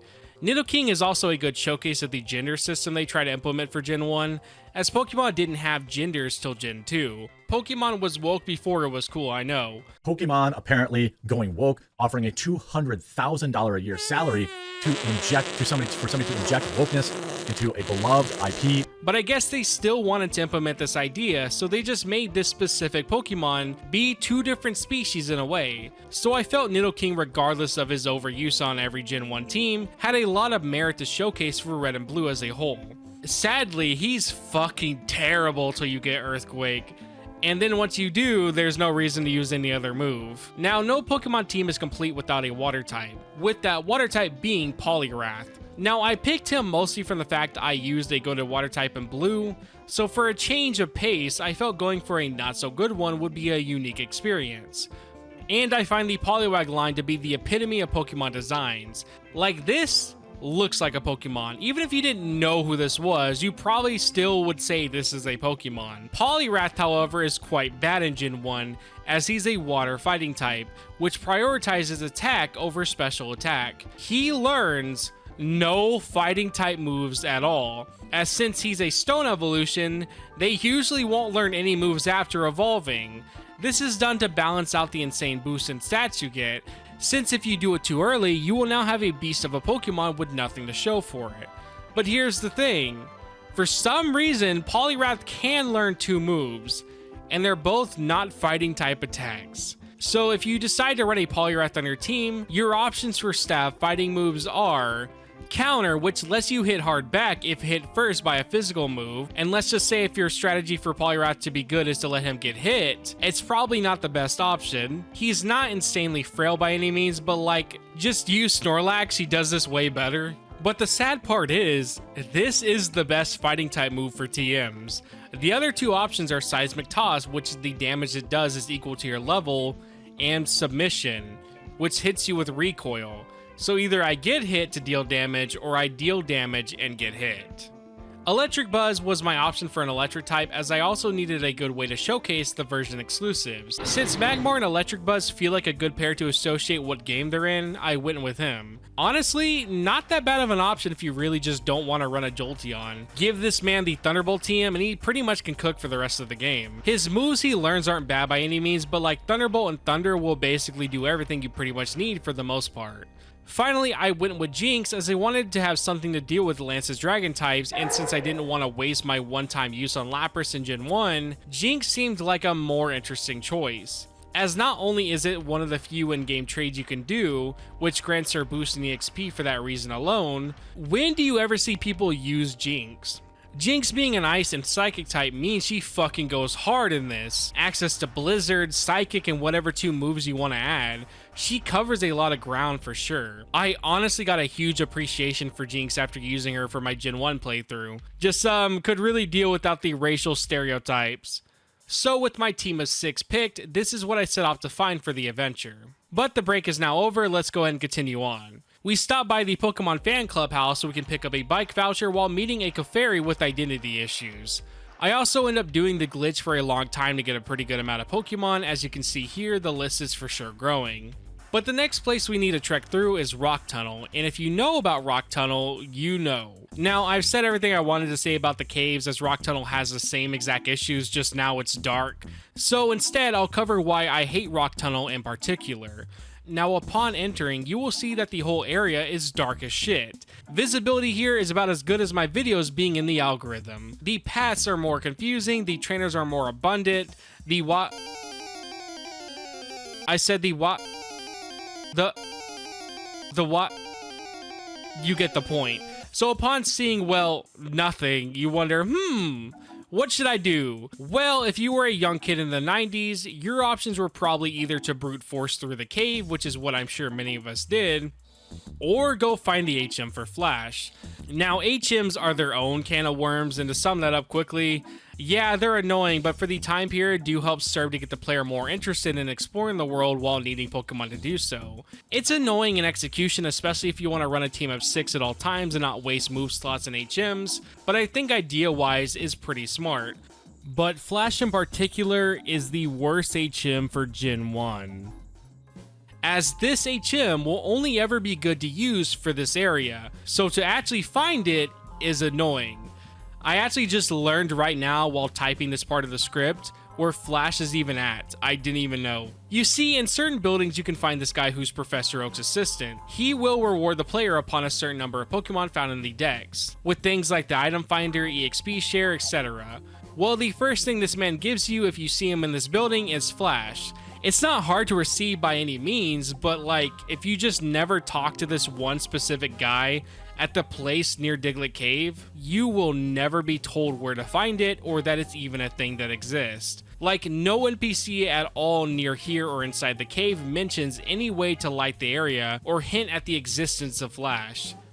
This is such a very random inclusion for an HM that will never get used outside of this one area, which is why I'm sure most of you just brute forced it because you didn't even know Flash was a thing. But heck, let's say you did go get Flash and now want to get through Rock Tunnel. Well, you then need to make sure you have a Pokemon that can learn it, which isn't that hard, especially since you can get Drowsy pretty much right by this area who can be taught Flash, or heck, the Butterfree you probably still have in your box can as well. But dude, I can justify Cut on an HM Slay because you kinda need Cut for more than one part, or Surf on a water type as Surf is a good move entirely. But to have Flash only for Rock Tunnel, and then it's also a mediocre move for battling, it's just like, come on dude, why would you ever need this? But let me go ahead and give Rock Tunnel one thing for positive wise.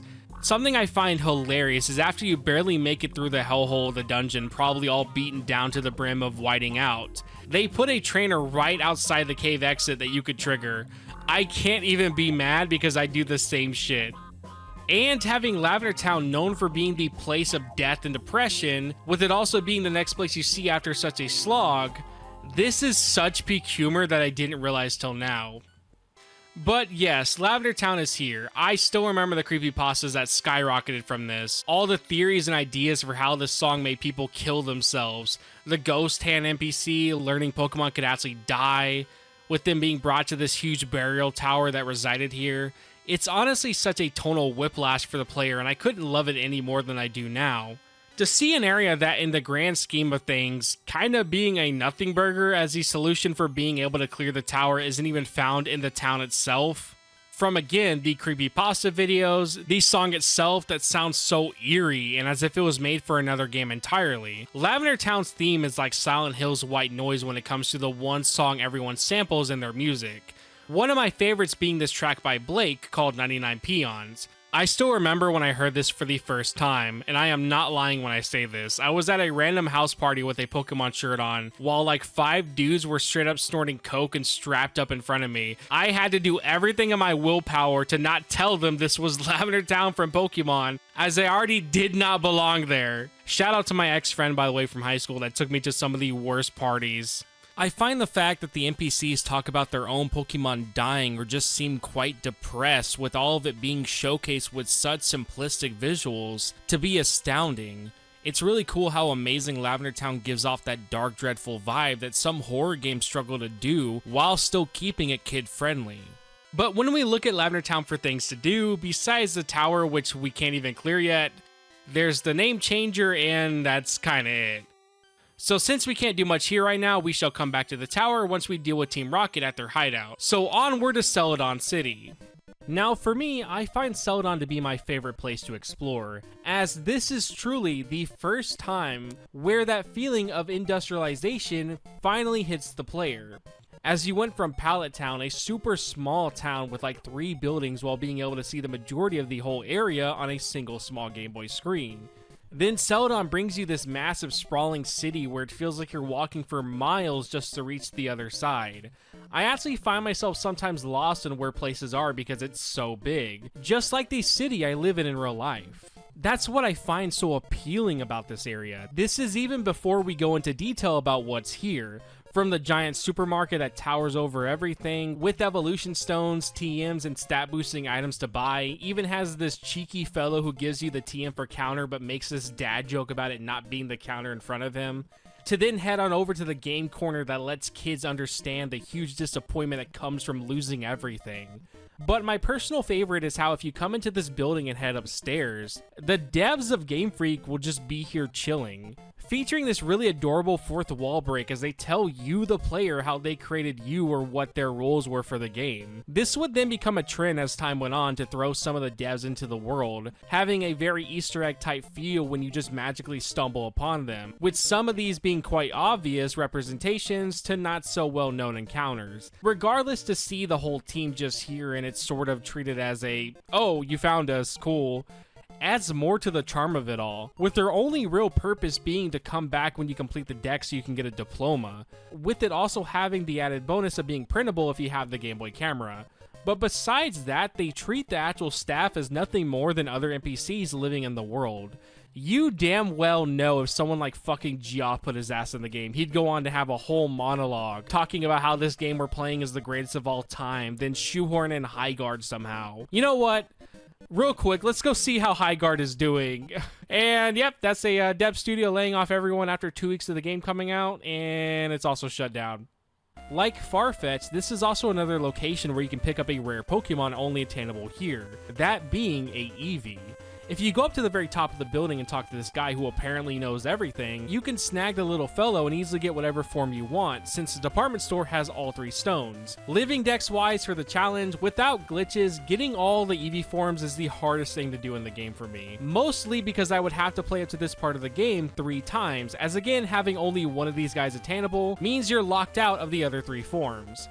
Making this, in my opinion, the most annoying Pokemon to get throughout the whole journey if you did this glitchless. Now, upon arriving to the big city, you will see all these mean old rocket grunts just hanging around, as it seems they're running an underground casino to fund their projects. But if we go to the casino, we get told that if we want to play, we need coins. But it shouldn't take you long to find the guy who's depressed after he lost everything and decided to give you his coin box. Which means now, I, as a child, can gamble. I'll make this part short as I really don't have a lot to say about Gen 1's Game Corner, but for the most part, besides this being the only place that carries over the idea of buying Pokemon, with the rarest being Porygon or Dratini, which God forbid you play this on Red, Jesus Christ, with some super strong teams being here as well, like Hyper Beam. This, in my opinion, is just not a fun minigame. I did try to gamble and win enough coins for the Pokemon I needed, but after like 2 hours of no real progress, I just used glitches to sell a bunch of rare candies and then bought coins till I had enough. Porygon, however, I just traded over from Blue. Fuck buying him here. One thing I do find interesting is that the slot machines have different art for each game. Nothing groundbreaking, but at least worth pointing out for those who wouldn't have known. Now, there's a lot of guides on how to make this easier, and that certain machines have higher winning percentages, which I mean, sometimes I got so lucky I would win like 20 times in a row.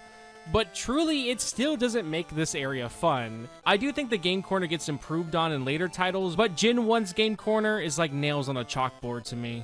At least though it's optional and never required to do, because the real solution for progressing here is coming over to the poster to find the Rocket's secret hideout. Now, I'm going to include both Rocket hideouts in this section because everything I can say about this would also apply to the other one. The Rocket hideouts are the worst dungeons in the game if we don't count caves. Not only are they dreadfully slow to navigate and find what you need or where to go, they all offer some annoying gimmick. This one has slow moving arrows that force you to watch the character sprite spin till they reach the spot where you can stop.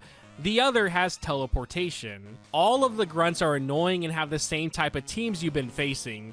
Even counting the Silph dungeon, a place only really intended to be tackled once you're near the end of your journey, but these guys will still be using like 2 to 3 Zubats, with only some trainers having Hypno and Magnetone for that bit of a curveball. Even with more of these guys using Psychic Pokemon now, the most broken type in the game, they're just Mr. Mime and Kadabra. I will say some of the dialogue from the grunts are pretty funny, like how when you find this guy who has the lift key for the elevator, he will scream out, "Oh no, I dropped the lift key!" Just little things like that help still make these kind of threatening villains still appear as if being seen through a child's POV. But if I had to pick which one is my favorite out of them both, I'd say Silph. Only because Lapras and the Earthquake team is there, but like, I still don't like them. But I genuinely think what makes this place dreadful, to the point it drives me insane to navigate these 2 areas every time I come back, is the god-awful music. Look, I like the song at first, do not get me wrong. It sounds threatening and eerie, like, oh damn, we're actually in a place we probably shouldn't be. But when I hear it twice, for over 10 to 15 minutes, yeah, I want to die. I don't care how much you love Gen 1. Are you really going to tell me when you listen to the OST for these games, you specifically make sure the Team Rocket Hideout theme is on that playlist?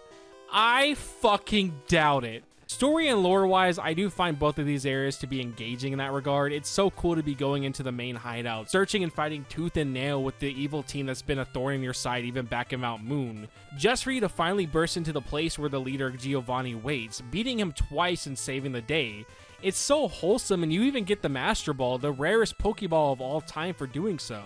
So while I hate these places, lore-wise, it's great. However, speaking of the main head honcho Giovanni, let's go ahead and talk about him, as his fights are a joke. This is one of the few times I kind of wished he used similar Pokemon to his grunts, because Jesus Christ, are these two fights with him so piss easy.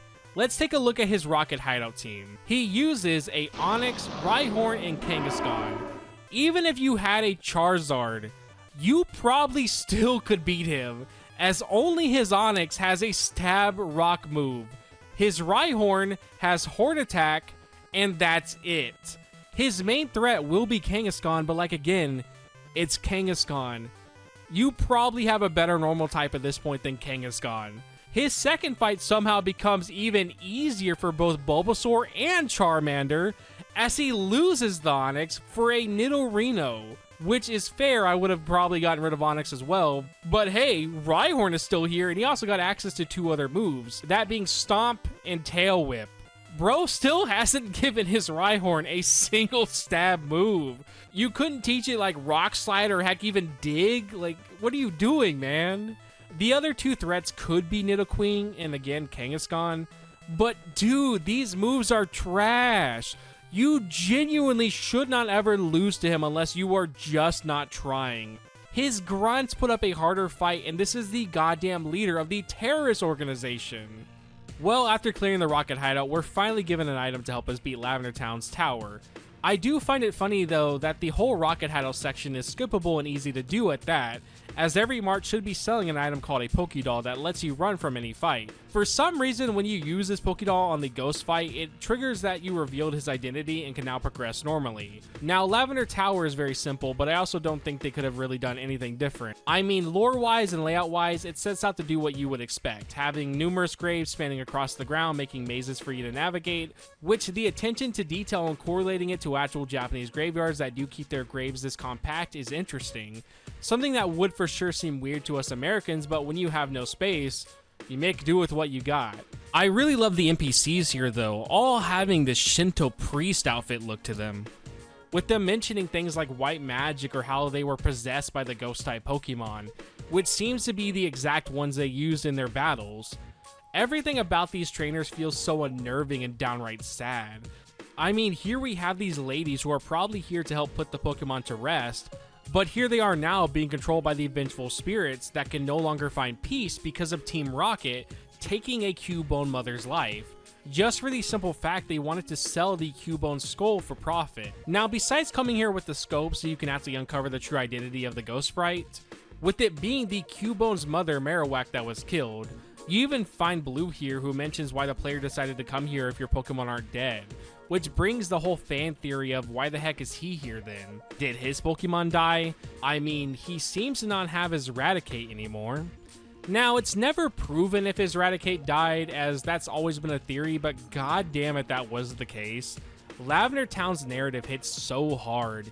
It's still insane to me this is all from a Game Boy game. But after freeing the Marowak soul from her tirade, we're able to get the Pokeflute from Mr. Fuji. This being useful as we can now clear the path blocked by the sleeping Pokemon. But before we do that, we have a few options now of how we want to progress. What a lot of people don't realize is how open Gen 1 really is. Like, as soon as you beat Surge, the rest of the gyms can be tackled in any order if we don't count the 8th gym or Blaine, as Koga is needed to be beaten first to fight him, since without Surf we can't even reach the island. But because of this, you can technically go fight most of them in any specific order that you want.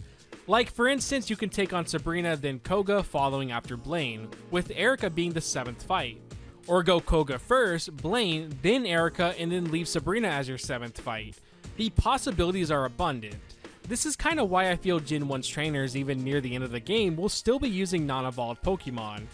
One reason is so you can get them in your Pokédex, like how some trainers have the other starters, and 2, there's no real way to tell where the player would actually go first. Because even with the level differences, it's not really that much of a difference. And I mean, it's also Gen 1 where like 90% of Pokemon suck, so levels are more of an afterthought, as some Pokemon like Jolteon or Tauros can sweep majority of battles, even if underleveled. But I really do find it so cool how you can just break the intended route so easily for this title. Compared to modern games like Sword and Shield, I say modern like this isn't about to be 7 years old, You're really given no freedom. I mean, heck, let's look at Scarlet and Violet. While yeah, you could go out of your way to fight all the gyms in whatever order you want, there is technically, however, a specific order you're supposed to tackle them in, as level scaling is not a thing. But here, because these guys are pretty much close to similar levels, you kind of don't ever feel like you're too overpowered for a specific one. As if you're overpowered for, let's say, Koga, it probably means the rest will feel the same regardless. But with that being said, for review purposes, I will follow the route that I took, as that would be a lot easier for editing on my part, which clearly is needed since you see how long this video is, right? So the next town over isn't too far from here, as it's none other than Saffron City. Now, you can technically get here any point once you reach Celadon, since the only reason why you can't in the first place comes from these guards who are so thirsty to the point they just won't let anyone pass, because how dare you even assume you could use the public path while this hard-working man is dehydrated. So going up to the top of Celadon department store will let you buy any drink for them, even ones that actually don't help with hydration, funny enough. Now, Saffron, I kind of just see it as part of Celadon, not gonna lie, even though this is the biggest city in the whole game and has so many buildings and 2 gyms. I always seem to just kind of never remember it over Celadon. I think this mostly just comes down to it having a lot of buildings that you can't even enter, and the very square layout of everything while still retaining its massive size really comes off as boring to me. Which I get sounds pretty hypocritical, because Celadon has quite a lot of buildings you also can't enter, but I still find Celadon much more enjoyable, as the layout has opportunities for secrets and the places you can go inside are a lot more exciting. Don't get me wrong, I don't hate Saffron by any means, since Sabrina as a gym leader is my favorite, mostly due to how she's portrayed in the anime, to be fair though. And this is the place where you get the TM Psychic and a fighting type not found in the wild for your journey. But since it pretty much follows the same exact idea as Celadon, it's why I just see it as a second part of the other huge city. I mean, heck, both places have rocket hideouts. There's also an opportunity for a Pokemon to be given to you. So with the only major difference being here is the second gym, I kind of just don't have a lot to feel attached to. I mean, even at this point in the game, the whole idea of Saffron serving as a shortcut to the 4 towns that surround it also doesn't work all that well, because we have Fly. And since you should have already gone to all 4 of these towns, you probably wouldn't be relying on Saffron as a shortcut over just using the HM. Because of this, once you clear the main objective in the rocket hideout, there's not really any reason to ever come back here. Again though, I still like Saffron, I just don't think it lives up to the other places. But let's go ahead and talk about the 2 gyms. While I didn't fight Sabrina yet in my playthrough till later, since we're here it just makes sense to cover it. Now up at the top you will see 2 buildings that have gym written on it. If you came here before clearing Silphco, then there will be a guard blocking one of the doors. Inside the gym that isn't blocked will reveal that it's actually a fighting dojo, with the reward being one of the 2 fighting type Pokemon, Hitmonlee or Hitmonchan. I've always been more of a Hitmonchan kind of guy, especially since he can use the elemental punches.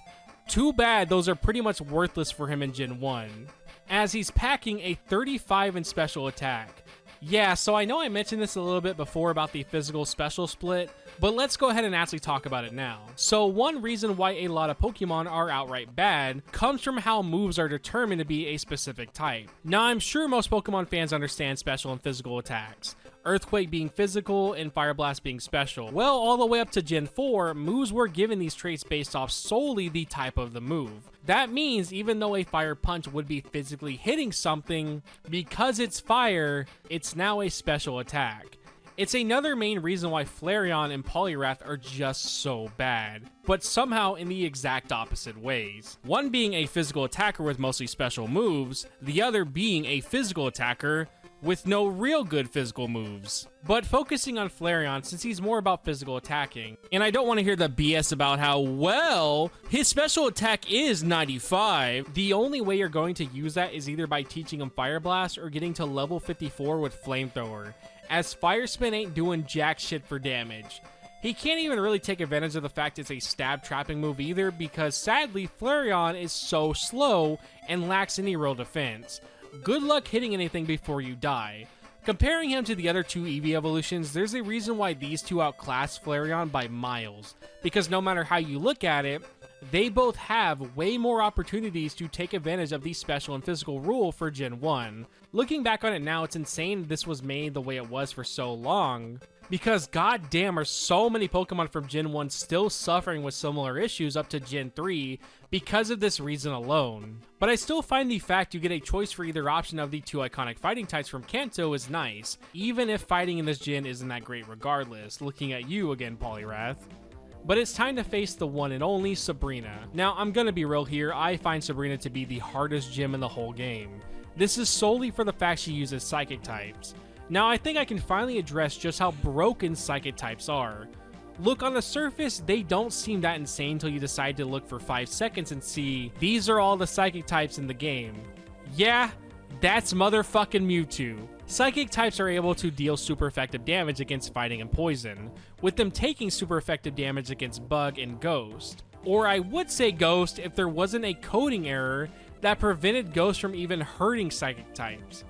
This makes the only 3 Ghost types in the game unable to do anything to the 14 different Pokemon. Even if this coding error wasn't in the game, it wouldn't even matter. The only Ghost type move that does damage that can even have a super effective calculation is Lick, as the other 2 are Confuse Ray and Nightshade. Lick is a physical move, by the way, with 20 base power, on a Pokemon who prioritizes special attacks. You're not killing anything with this. So because of that, that just leaves Bug to deal with Psychic types if we want to hit for super effective damage. Well, Bugs are also in the same boat, but instead of a single attack being the only way to achieve this, you're now locked to having it on a single Pokemon, which is Beedrill. The fuck Beedrill gonna do to Big Dick here, Destroyer of Worlds? Now before you type, but Jolteon can learn Pin Missile with a TM. If you're giving a Jolteon Pin Missile, you have a lot more to worry about than how to deal with a Psychic type. Now when it comes to Sabrina's team, she has 4 Pokemon that are pretty decent, with her starting off with a Kadabra that does have Psychic, with it being a hard-hitting stab attack, Disable, Recover, and Psybeam being its other moves, making this a pretty rough start to the battle, as while it's a mid-evolution, Kadabra isn't really that bad of a Pokemon, especially with it having such a strong stab option and recovery. Her next Pokemon is usually Mr. Mime, as he makes an appearance, with his purpose being to set up barrier and light screen to try to have him stall the best he can, but overall he's probably the weakest out of the whole team, especially with them only having a base stat of 40 for HP. Any physical attack is wiping this guy out pronto. Venomoth, while having 2 options for stab being Psybeam and Leech Life, I feel his access to Poison Powder and Stun Spore are what makes him a bigger threat than Mr. Mime, as if you're not careful and get hit with Stun Spore, you're pretty much screwed with having any chance to outspeed her ace. Even getting the Poison status, while not as terrible, still isn't good, especially if you wanted to try to take the stall approach. But I do find it funny that while she's a Psychic type gym leader, this Pokemon gets destroyed by Psychic type attacks due to it being poison and lacking any real bulk in both HP and special defense. But her trusty ace is either what can make or break this battle, that being Alakazam. In all honesty, if it wasn't for Mewtwo, Alakazam would be the top dog of Psychic type Pokemon. Not only is he super fast, but he hits like a goddamn truck. The only true drawback that can be exploited is his lack of HP and physical defense, as when both are combined, you're barely reaching over 100. But when I say this fight will make or break your battle, it's due to if Sabrina decides she wants to actually not throw for once and spam Recover. Yeah, it's pretty common, especially for Sabrina, to have her only spam Recover or Reflect and end up losing because she just would rather not attack. And I guess this fits her personality if you think about it, as even before the fight she explains how she hates battling but will do it because it's her job. This is in part due to how bad Gen 1's trainer AI can be, as I explained way earlier in the video. But yeah, besides that, I think Sabrina ends up being the bigger challenge compared to the rest of the gyms we still have left. Also, just a small thing, but I love in the anime they tell Ash to get a Haunter to beat Sabrina, even though Haunter actually gets hit with super effective damage from Psychic types, so not sure what Ash was really supposed to do here. But being fair, this is the show where Pikachu beat an Onix by setting off the sprinkler system, so logic and game knowledge never really follows. Since we covered Sabrina, I now want to go right into another gym leader since I didn't bring her up when I talked about Celadon City. So let's do it now. That gym leader being none other than Erica. Erica is either on the easier side of the gyms or just a mild annoyance of your time, as her Pokemon seem to be designed to waste as much time as possible, so you're stuck watching the battle unfold over partaking in it. For starters, her Tangela only has 2 moves, which are trapping attacks that waste a couple of turns. Thankfully, it's a Tangela, so I mean you should be able to two-shot it at the worst of cases. Her first main threat ends up being Victory Bell, however, with him having access to Sleep Powder, Poison Powder, Razor Leaf for stab crit damage, and Wrap just in case you needed more experience with Tangela's BDSM chamber. These can be a nasty combination, as Wrap being the worst thing in the game for any Pokemon who's slower, mix that with Poison, you can pretty much get stun locked to death. But I mean, if you can land a hit on her Pokemon, they're all pretty frail, with only her ace Pokemon having a bit better survivability, which ends up being Vileplume. But I do find it strange that her ace and Victory Bell end up being the same level, making her big last Pokemon not appear so grand. I don't really feel like double checking if any of the other gym trainers share this trait with their ace, but really makes me wish it had like 3 to 4 more levels. But in reality, I find Vileplume to be the weaker threat, as while it does have Sleep and Poison Powder, the other 2 stab attacks are Mega Drain and Petal Dance. The fact it doesn't have a trapping move actually makes it easier to take out, especially if my footage of me one-shotting it didn't help showcase that. While for me personally, she's not that impressive of a gym leader, I think her design and gym interior is why I remember her way more than I should. Having the inside give off a meadow vibe as petals dance away with the trainers you can fight. Added that they're also all women, as the guy outside will be sure to note this. Then viewing her design as she dresses a lot more traditional with the kimono and Zori she has on. I find her placement in gym to contrast heavily with the outside city sprawling for miles, as if this small interior is a haven for the traditional value and vibes slowly fading as time goes on, which really makes me feel her being here was intentional to that overall feeling. So again, while not having much to offer for battling, she makes up for it in world building and lore without even telling you any of this outright. But with only 3 badges to go, we're now required to fight Koga next to reach Blaine.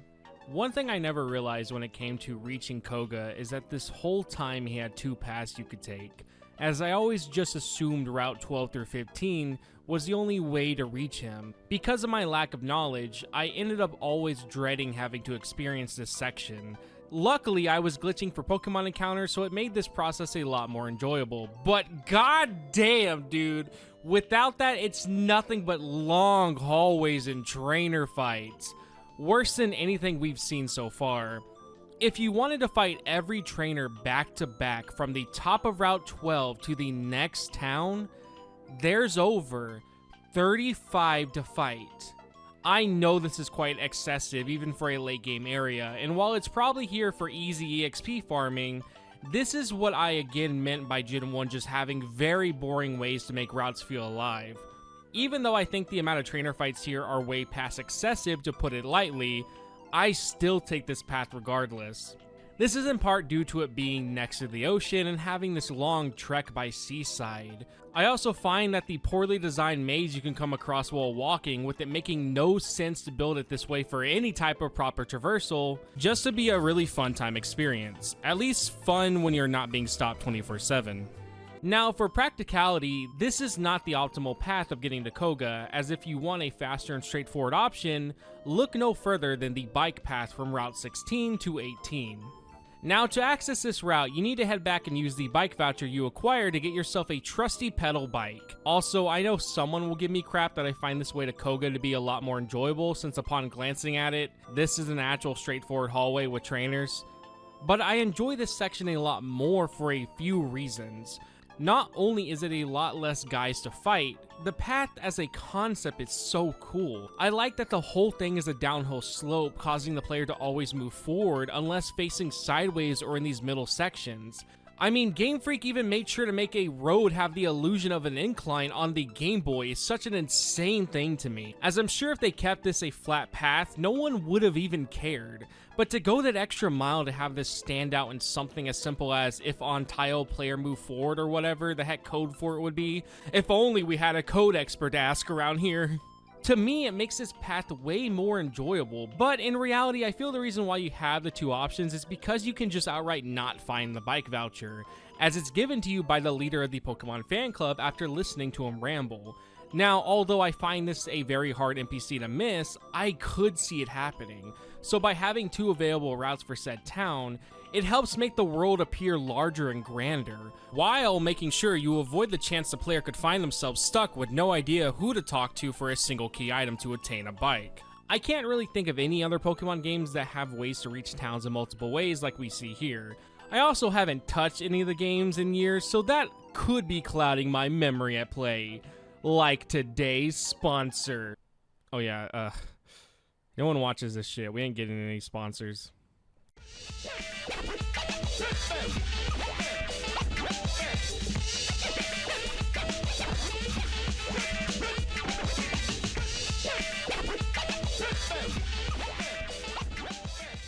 Here we are at Fuchsia City. I hate this town's layout with a burning passion. Fuchsia's infrastructure seems like it was designed by someone who was really into the aftermath of natural disasters. Having it be very cramped with narrow paths with some leading to dead ends, it makes getting around a bit tedious, and I still find myself always forgetting where the shop or Pokemon Center is. Add on to the fact that even to traverse around the town itself, you need the HM cut. Now, I didn't really mind the use of HMs when it came to Cerulean City, since you were more using cut to leave off to the next route, and it was treated as a roadblock the player would have to figure out how to solve. While here, it's required just so you can traverse a single small town. Now, I'm sure if I carried around an HM slave with cut at all times, it wouldn't be so bad. But should I really have to do that to navigate a town?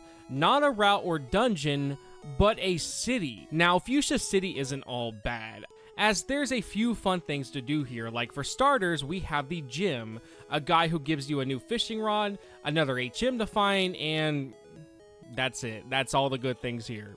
The Safari Zone, okay. If you insist, we'll talk about it just for you. Yes, you viewer, my favorite viewer of all time.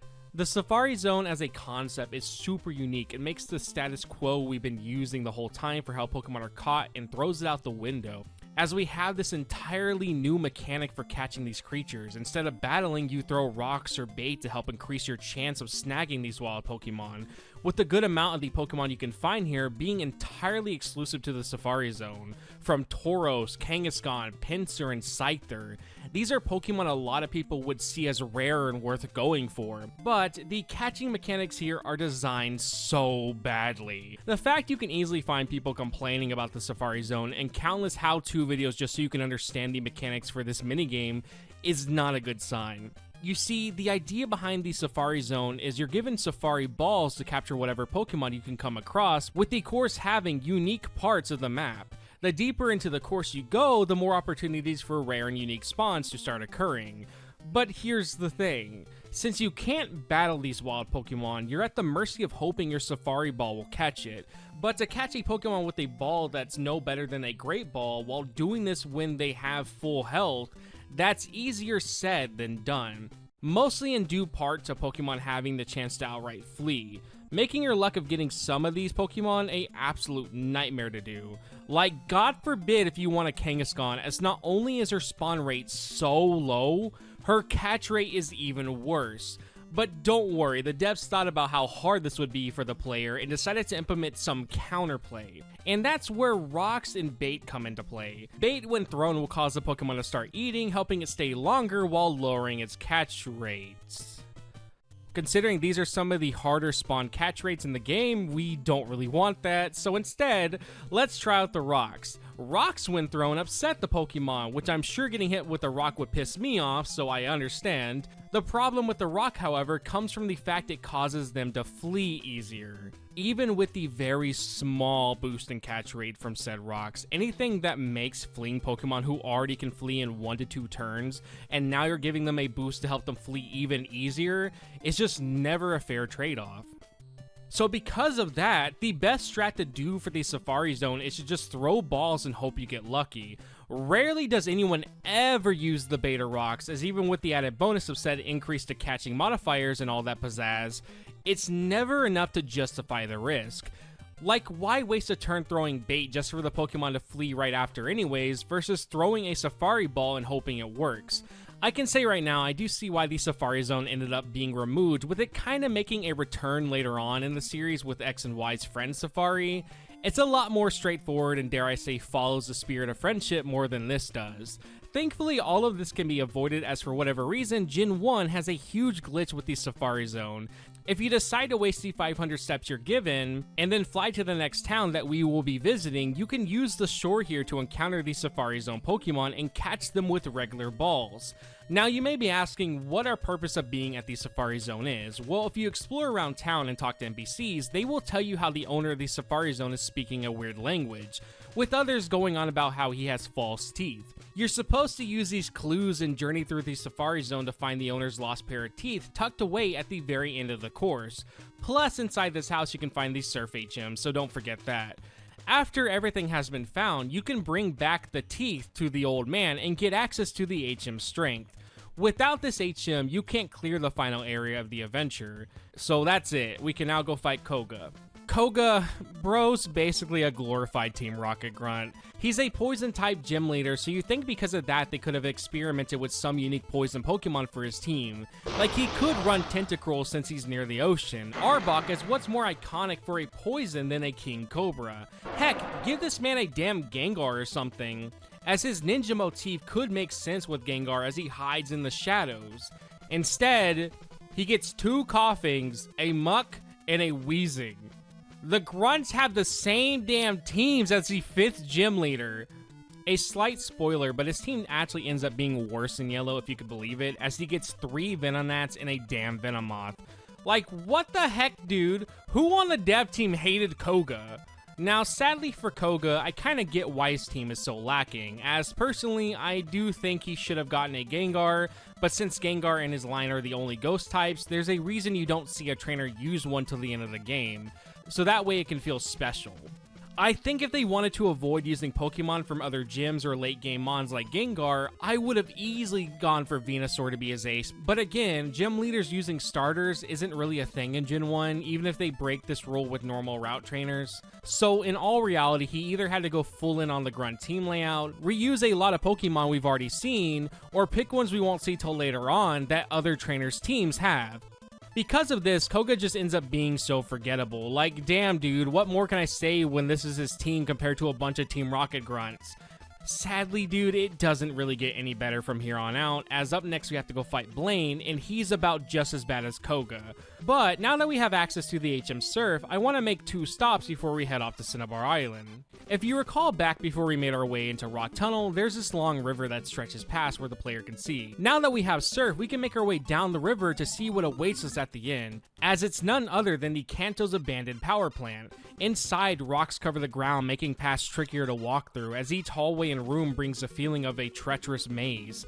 Not even the items are safe here to grab, with some of them ending up being Electros and Voltorbs, which is such a clever idea to hide the Mimic Pokemon by having it tied to the overworld item sprites, since they're all Pokeball sprites. The spawns for Pokemon are basically every electric type in Gen 1 you could want, with Raichu for some reason being exclusive to find here in blue, and Electabuzz being the red exclusive Pokemon for that area. But we're not here for any old electric type, no. We're here for the one and only Zapdos. Now, if you guys saw my Pokemon Snap video and remember when I gushed about the abandoned power plant in that game, going through and playing this part of Gen 1 made me start to really see the correlations between these 2 locations heavily. The fact this place is more than likely abandoned because of the same reason they gave for why the power plant in Snap was, as Electros and Electabuzzes run rampant, stealing any sort of juice they can find. It's insane to see how much world building they could bring into an area that can easily be missed. And just looking at this place, I'd fully believe this is where the legendary Zapdos would be hiding at. In fact, covering the 3 legendary birds here, I find at least for sure Zapdos and Articuno's locations to make some logical sense. As again, Zapdos is where high levels of electricity are. Articuno, a blue majestic bird almost appearing smooth and cold like water, can be spotted inside the Seafoam Island cave. Now, there is one more bird we have to cover, and that is Moltres, a huge burning phoenix with fire so bright and hot, you could roast a marshmallow with the bro, and maybe even kiss one if you wanted. I don't know, maybe that would be something you like. I'm not judging. I said I'm not judging you. So clearly Moltres would be inside a place that follows a similar theming to the other two. Zapdos has its electric area, Articuno has the cold flooded cave to thrive in, so Moltres must be living inside a lava room or a super hot burned location. Just imagine a burned down town where ash covers the ground as Moltres makes the once lived in area his own, as everyone had to evacuate from his treacherous fire. Like, that would be perfect for him. But instead, he's just in a cave, with that cave being the last location you go through before beating the game. Yeah, he's just sitting there near the end. It's honestly a huge letdown. I'm sure even he doesn't know why he's here. He's just hanging out, I guess. This really doesn't feel like a place for the iconic Firebird to be hiding in at all. I mean, going from these two where you kind of have to go out of your way to even find them in areas that feel fitting, Moltres is just so obvious to come across, you would outright have to close your eyes and walk past him to not notice it. I get why Moltres is here, trust me, as fire types in Gen 1 are basically not really a thing, so why have a full fire area? That would be way too much work for a single fire type legendary. Oh wait. They did that for Zapdos. I think this is the main reason why the birds, if they're ever in future games, just become roaming legendaries, as it seems more likely a bird would be roaming the land you know. Regardless, I still find the legendary birds to be some of my favorite trios all the way up till Black and White. Their designs are so clean and unique even if Moltres is just a fire chicken. Don't worry buddy, you will get your glow up someday. Now it's finally time to make our way to Cinnabar Island. One of my favorite ways of getting there is actually from Pallet Town. If you recall, at the start of the review, I talked about the water path that wasn't accessible yet. Well, now with Surf, we can make our way through this area with a straight shot to the island. There's something just so cool about making your way back to where it all started to really see the growth and experience you've gained, to then use the route that's been there this whole time, making your mind dream up ideas on what could be beyond the screen along the watery path. And now, here we are, getting to set off from your hometown as the journey is soon coming to a close. It's such a unique and rewarding feeling that I only find Gen 1 could give the player. But once at Cinnabar, I'll be real, I kinda don't care for it much all that either. Mostly because I really don't like the mansion. But let's cover the positives first. Now, Cinnabar is home to Blaine, the fire-type gym leader, and a few other worthy notable things that to some players give Cinnabar a legacy if you want to call it that. One being the easiest way to spawn Missing No occurs here thanks to the catching tutorial bug. If you go and talk to the old man who shows you how to catch Pokemon and then come back here and go to the water and surf along it the same way you would for the Safari glitch, you will spawn Missing No himself. Now, if glitches aren't your thing, it's here where we finally get the payoff for the fossil we picked up at the very start of our journey, as we have the ability to resurrect whichever fossil we acquired. Now, I rarely ever use the fossil Pokemon because when you resurrect them, they start at level 30, and I really don't want to bother leveling them up. Funny enough though, the fossil Pokemons end up being a great counter for Blaine's whole team, as both Kabuto and Omanyte are water rock, so kinda like the Dugtrio situation, just not as severe. But the main focus for Cinnabar comes from the Pokemon Mansion, as upon checking the gym, you will see it's locked, with the key being somewhere inside the abandoned mansion. Now, I feel the main reason why I dislike this part comes from how annoying the puzzle gimmick here is with these secret switches. The text, though, for them is downright hilarious, but not enough to give it a full-on pass. It's just kinda a bit tedious to really know what switches change what until you backtrack back and forth enough to see what each of them do. This added with the god-awful music makes me dread walking around here. In all honesty, the only benefit to the mansion is the fact the wild spawns here are some of the best spots to grind at until Victory Road, and the lore behind Mewtwo being tucked away in these books, with them going on about how they created him by using Mew. Up to this point, Mewtwo isn't a Pokemon you've heard of or were aware was even a thing. Not even Professor Oak has even casually told you about him, with this book telling us now that Mewtwo at some point escaped captivity and now has been out somewhere hidden away. This gets the player's mind racing about where this legendary creature has gone, as it all comes together with, in my opinion, one of the hypest ways to introduce a legendary Pokemon, but I'll cover that when we get there. But once we have the key, it's time to go meet Blaine and take him on. I have no idea why Blaine just left his keys in the mansion, but still chose to lock the door from the inside, but Pokemon have just accustomed me to the idea that locking your doors to the public is a strange move. Blaine as a gym leader is really not all that good. so it's not hard to realize that Fire in Gen 1 isn't all that great. While Blaine does have pretty much the 2 best wildfire types you can get, he's still a mono fire type team, being next to the largest section of water in all of Kanto, which features a whole cave with super strong water types. I think you see where I'm going with this. Regardless of what starter you pick, Blaine legit just is at the worst possible spot for an all fire type team to be at. Not even counting the fossil counters, Blaine's team is just not good. When we even look at his strongest Pokemon Arcanine, unless he hits you with Fire Blast, his second fire attack is Ember. So even the chance of you taking any real damage if you somehow can't one-shot his team is still very unlikely. Blaine has without a doubt never given me trouble, as there's so many options at your disposal to wipe the floor with him. I really think that Sabrina should have been the 7th gym leader and not put the fire guy in the middle of the fucking ocean. Blaine could be running the highest top tier fire types, and just for the fact alone where he's located, he was built to fail. But yeah, it really doesn't take long to beat Blaine, and now we finally have all 7 gym badges, making the last one to go get found in the small town of Viridian City. I really like that after everything, the game will find a way to bring us back where it all started. The place where, because of our rival Blue, it became the starting point for our pro tag to partake in the hunt for all 8 gym badges, and the chance to become the champion of Kanto. But before we can do that, it's time to reveal who the 8th gym leader is, as he's been hidden this whole time from us, appearing as a black silhouette. Well, would you believe me if I said the 8th gym leader has been right under our nose this whole time? As it's none other than Planet Dob. Giovanni is actually the 8th gym leader, and thanks to you stopping his attempts at ruling the land, it's time for you both to duke it out for the last time.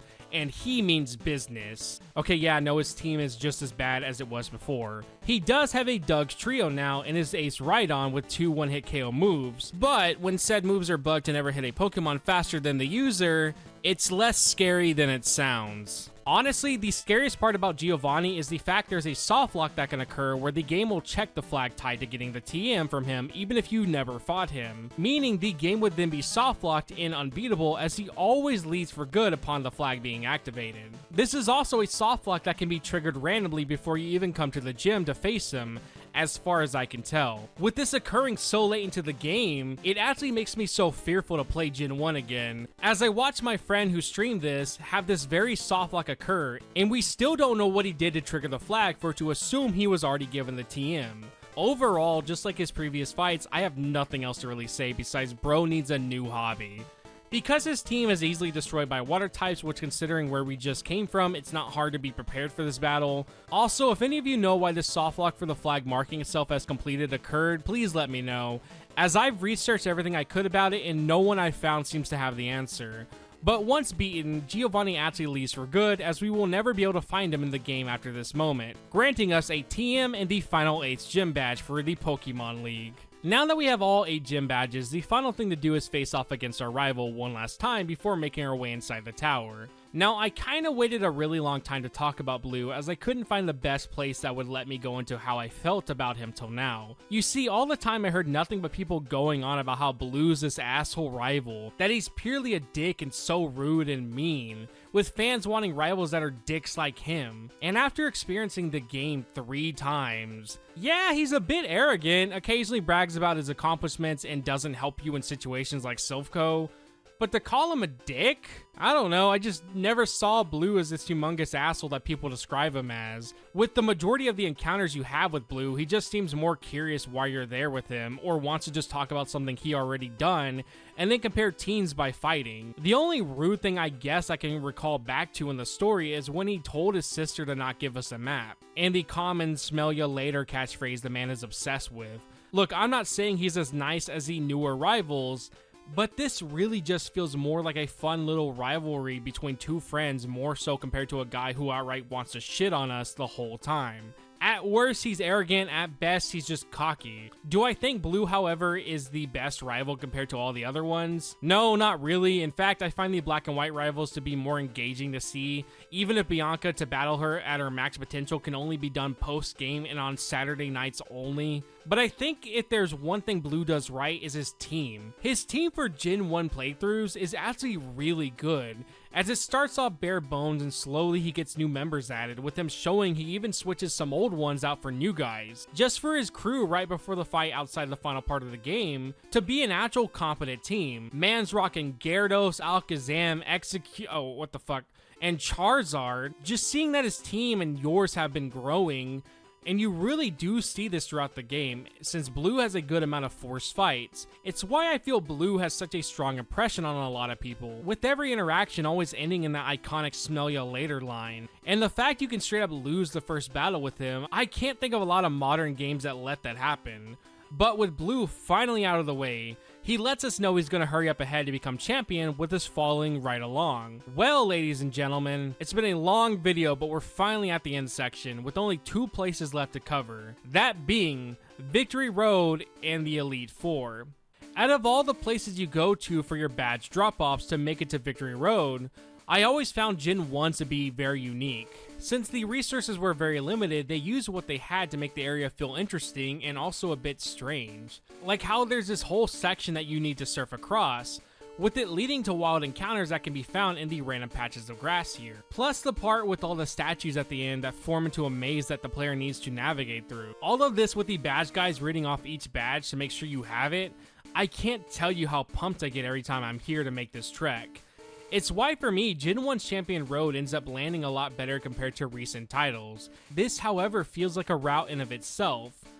But too bad, I hate Victory Road. I don't know, man. I just never been a fan of any of the Victory Road, as they always require HMs to beat. The encounters are annoying at times, as I end up losing track of where I'm at or what I'm trying to do every 10 seconds I get run into by a Pokemon. And the fact that Victory Road's theming is always a cave, as I again hate caves, I just want it to always be over as soon as I get to them. Gen 1's Victory Road's main gimmick though is pushing rocks on the buttons to lower barricades that stop you from progressing. It's slow, boring, and did I mention slow? I think if I could say one positive thing about this area is that some of the wild encounters here are unique for a cave setting, but that's it.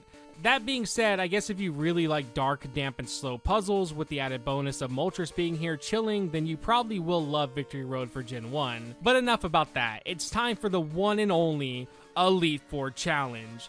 4 trainers, 1 chance, no turning back. The Elite Four are the supposed strongest trainers in all of Kanto, the ones who strike fear to any challengers who waltz their way into here thinking they will become a champion, as it's now up to me to prove not only to Blue but to myself that I am strong enough and capable of becoming Gen 1's champion. Now, as someone who's had to fight these guys 3 times, I will say right now, this Elite Four is kinda a joke. In my opinion, only 2 fights are hard, that being the first member we meet being Lorelei, as her ice water types come as a surprise if you're not expecting to deal with them, as even with a fire type you're still at a huge disadvantage, as her Jinx, Lapras, and even Dewgong can put up a good fight. I mean, as long as it doesn't just spam rest over and over again. With Slowbro and Cloyster being good walls that can be a bit of a nuisance to break through, but I only found her hard if she ever was able to get status effects on my Pokemon, as normally if I got the upper hand right away, it was a full easy sweep. Lorelei's design though, in my opinion, is my favorite. Something about her just sitting down on her knees for her sprite, making it when you see her, it feels a bit unserious in that regard, causing her to stand out amongst the rest. I do love in later generations they give her this office MILF look with her striking red hair counteracting to the more bluish teen theme she has going on.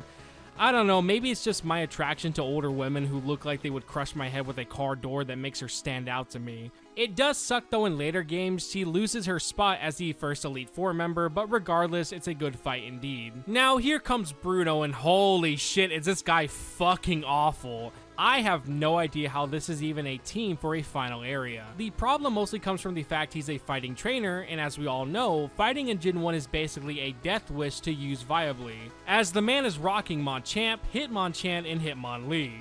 Like I said before, Hitmonchan is pretty much worthless with his elemental punches, and the other 2 have their own issues. But then for some reason the man just runs 2 Onixes on his team.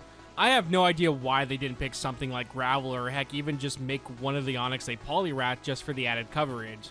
which they do that in later games, but damn, it took forever for that to occur. Something about this second Elite Four member using 2 Onyxes is funny as heck to me, as the man is rocking Brock's Ace twice, and let me say this right now that Brock's Ace was specifically picked because it was bad.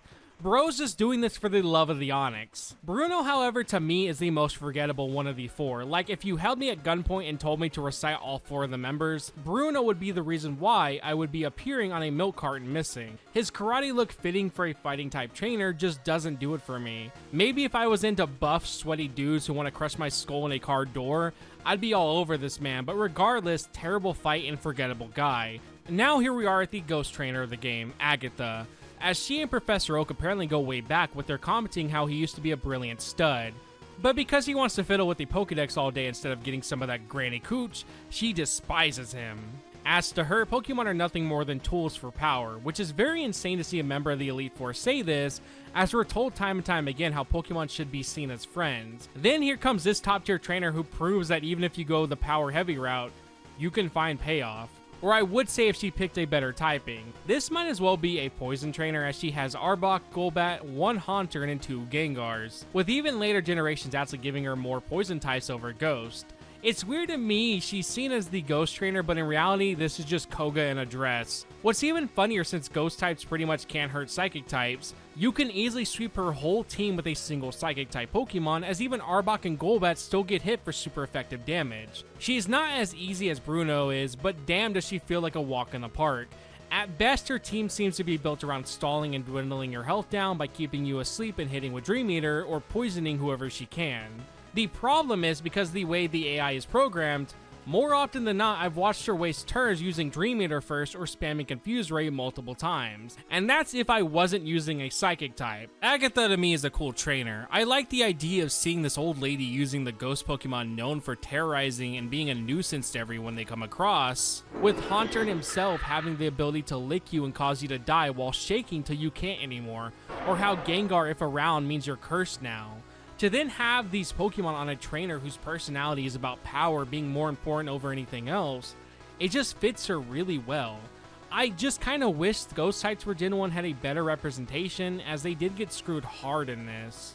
Now it's finally time to talk about the main Dragon Man himself, Lance. Lance, honestly man, his team is really bad.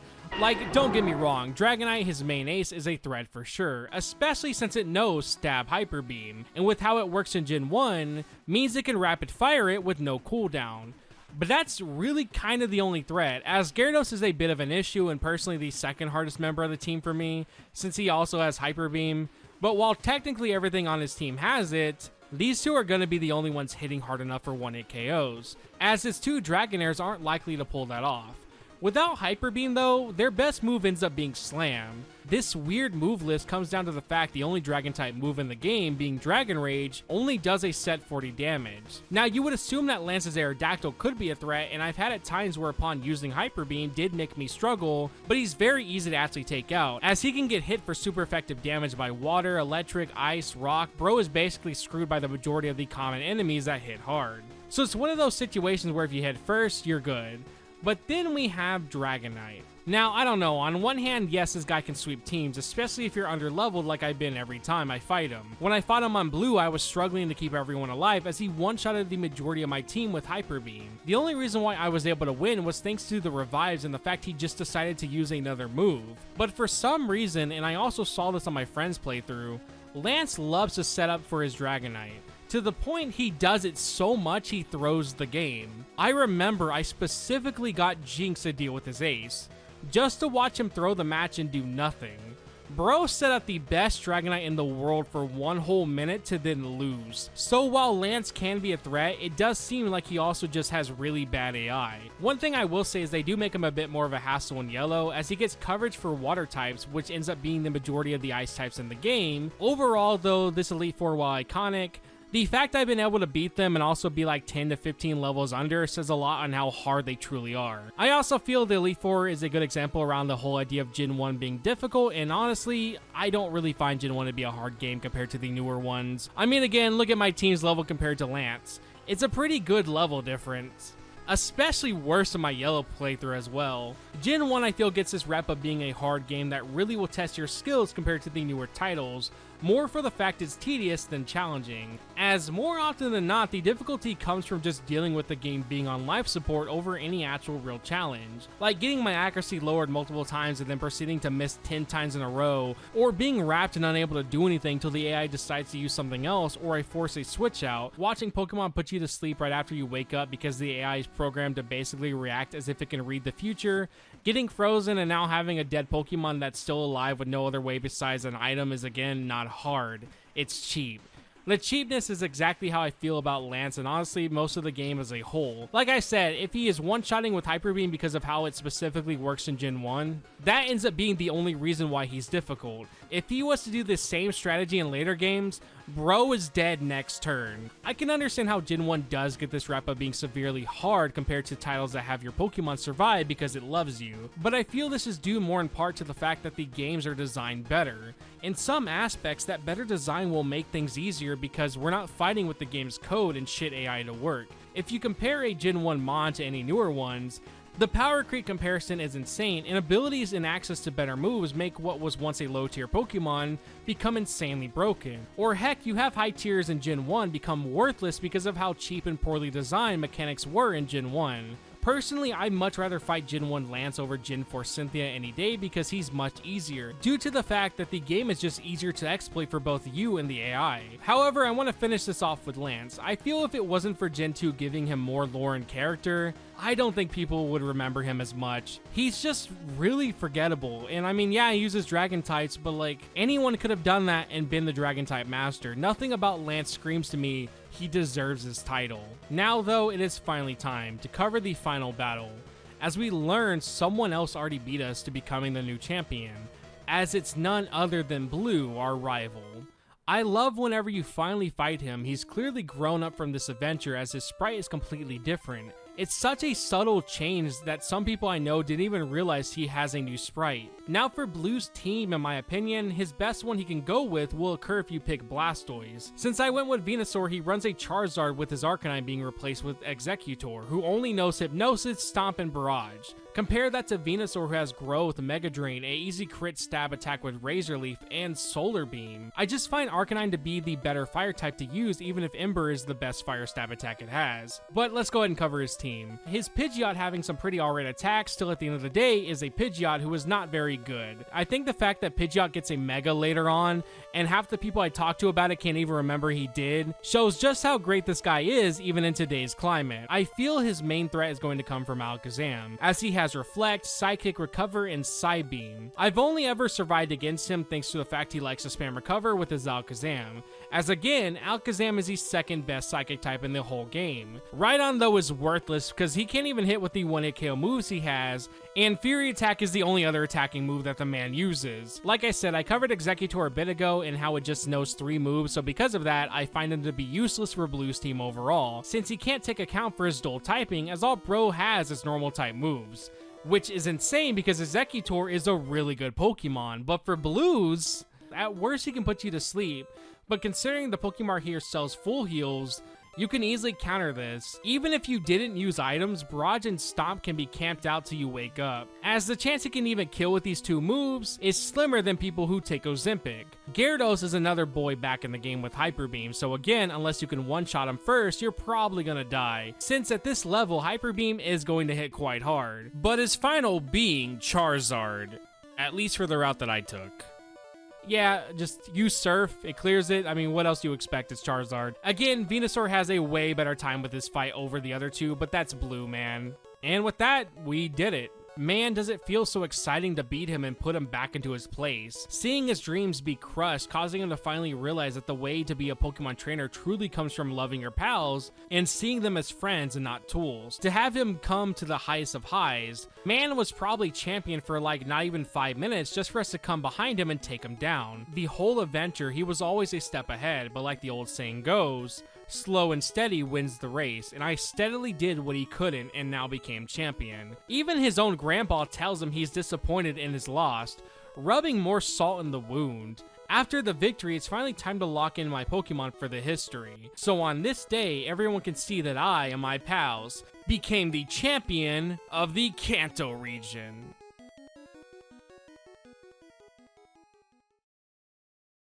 Now, post-game is here, and really all that's left to do is go get Mewtwo. I like the fact that the cave we saw before in Cerulean the whole time is where Mewtwo was at, making the legendary Pokemon we barely just learned about near the start of everything to be super cool. It's also kind of neat that even after beating the game, you're never told the guy left the entrance. You just either stumble upon it after being open or buy a guidebook and learn that way. Now, I will give Cerulean Cave props, as these spawns here are pretty good, and if you didn't get a chance at the Safari Zone, you can grab one here at a pretty high level.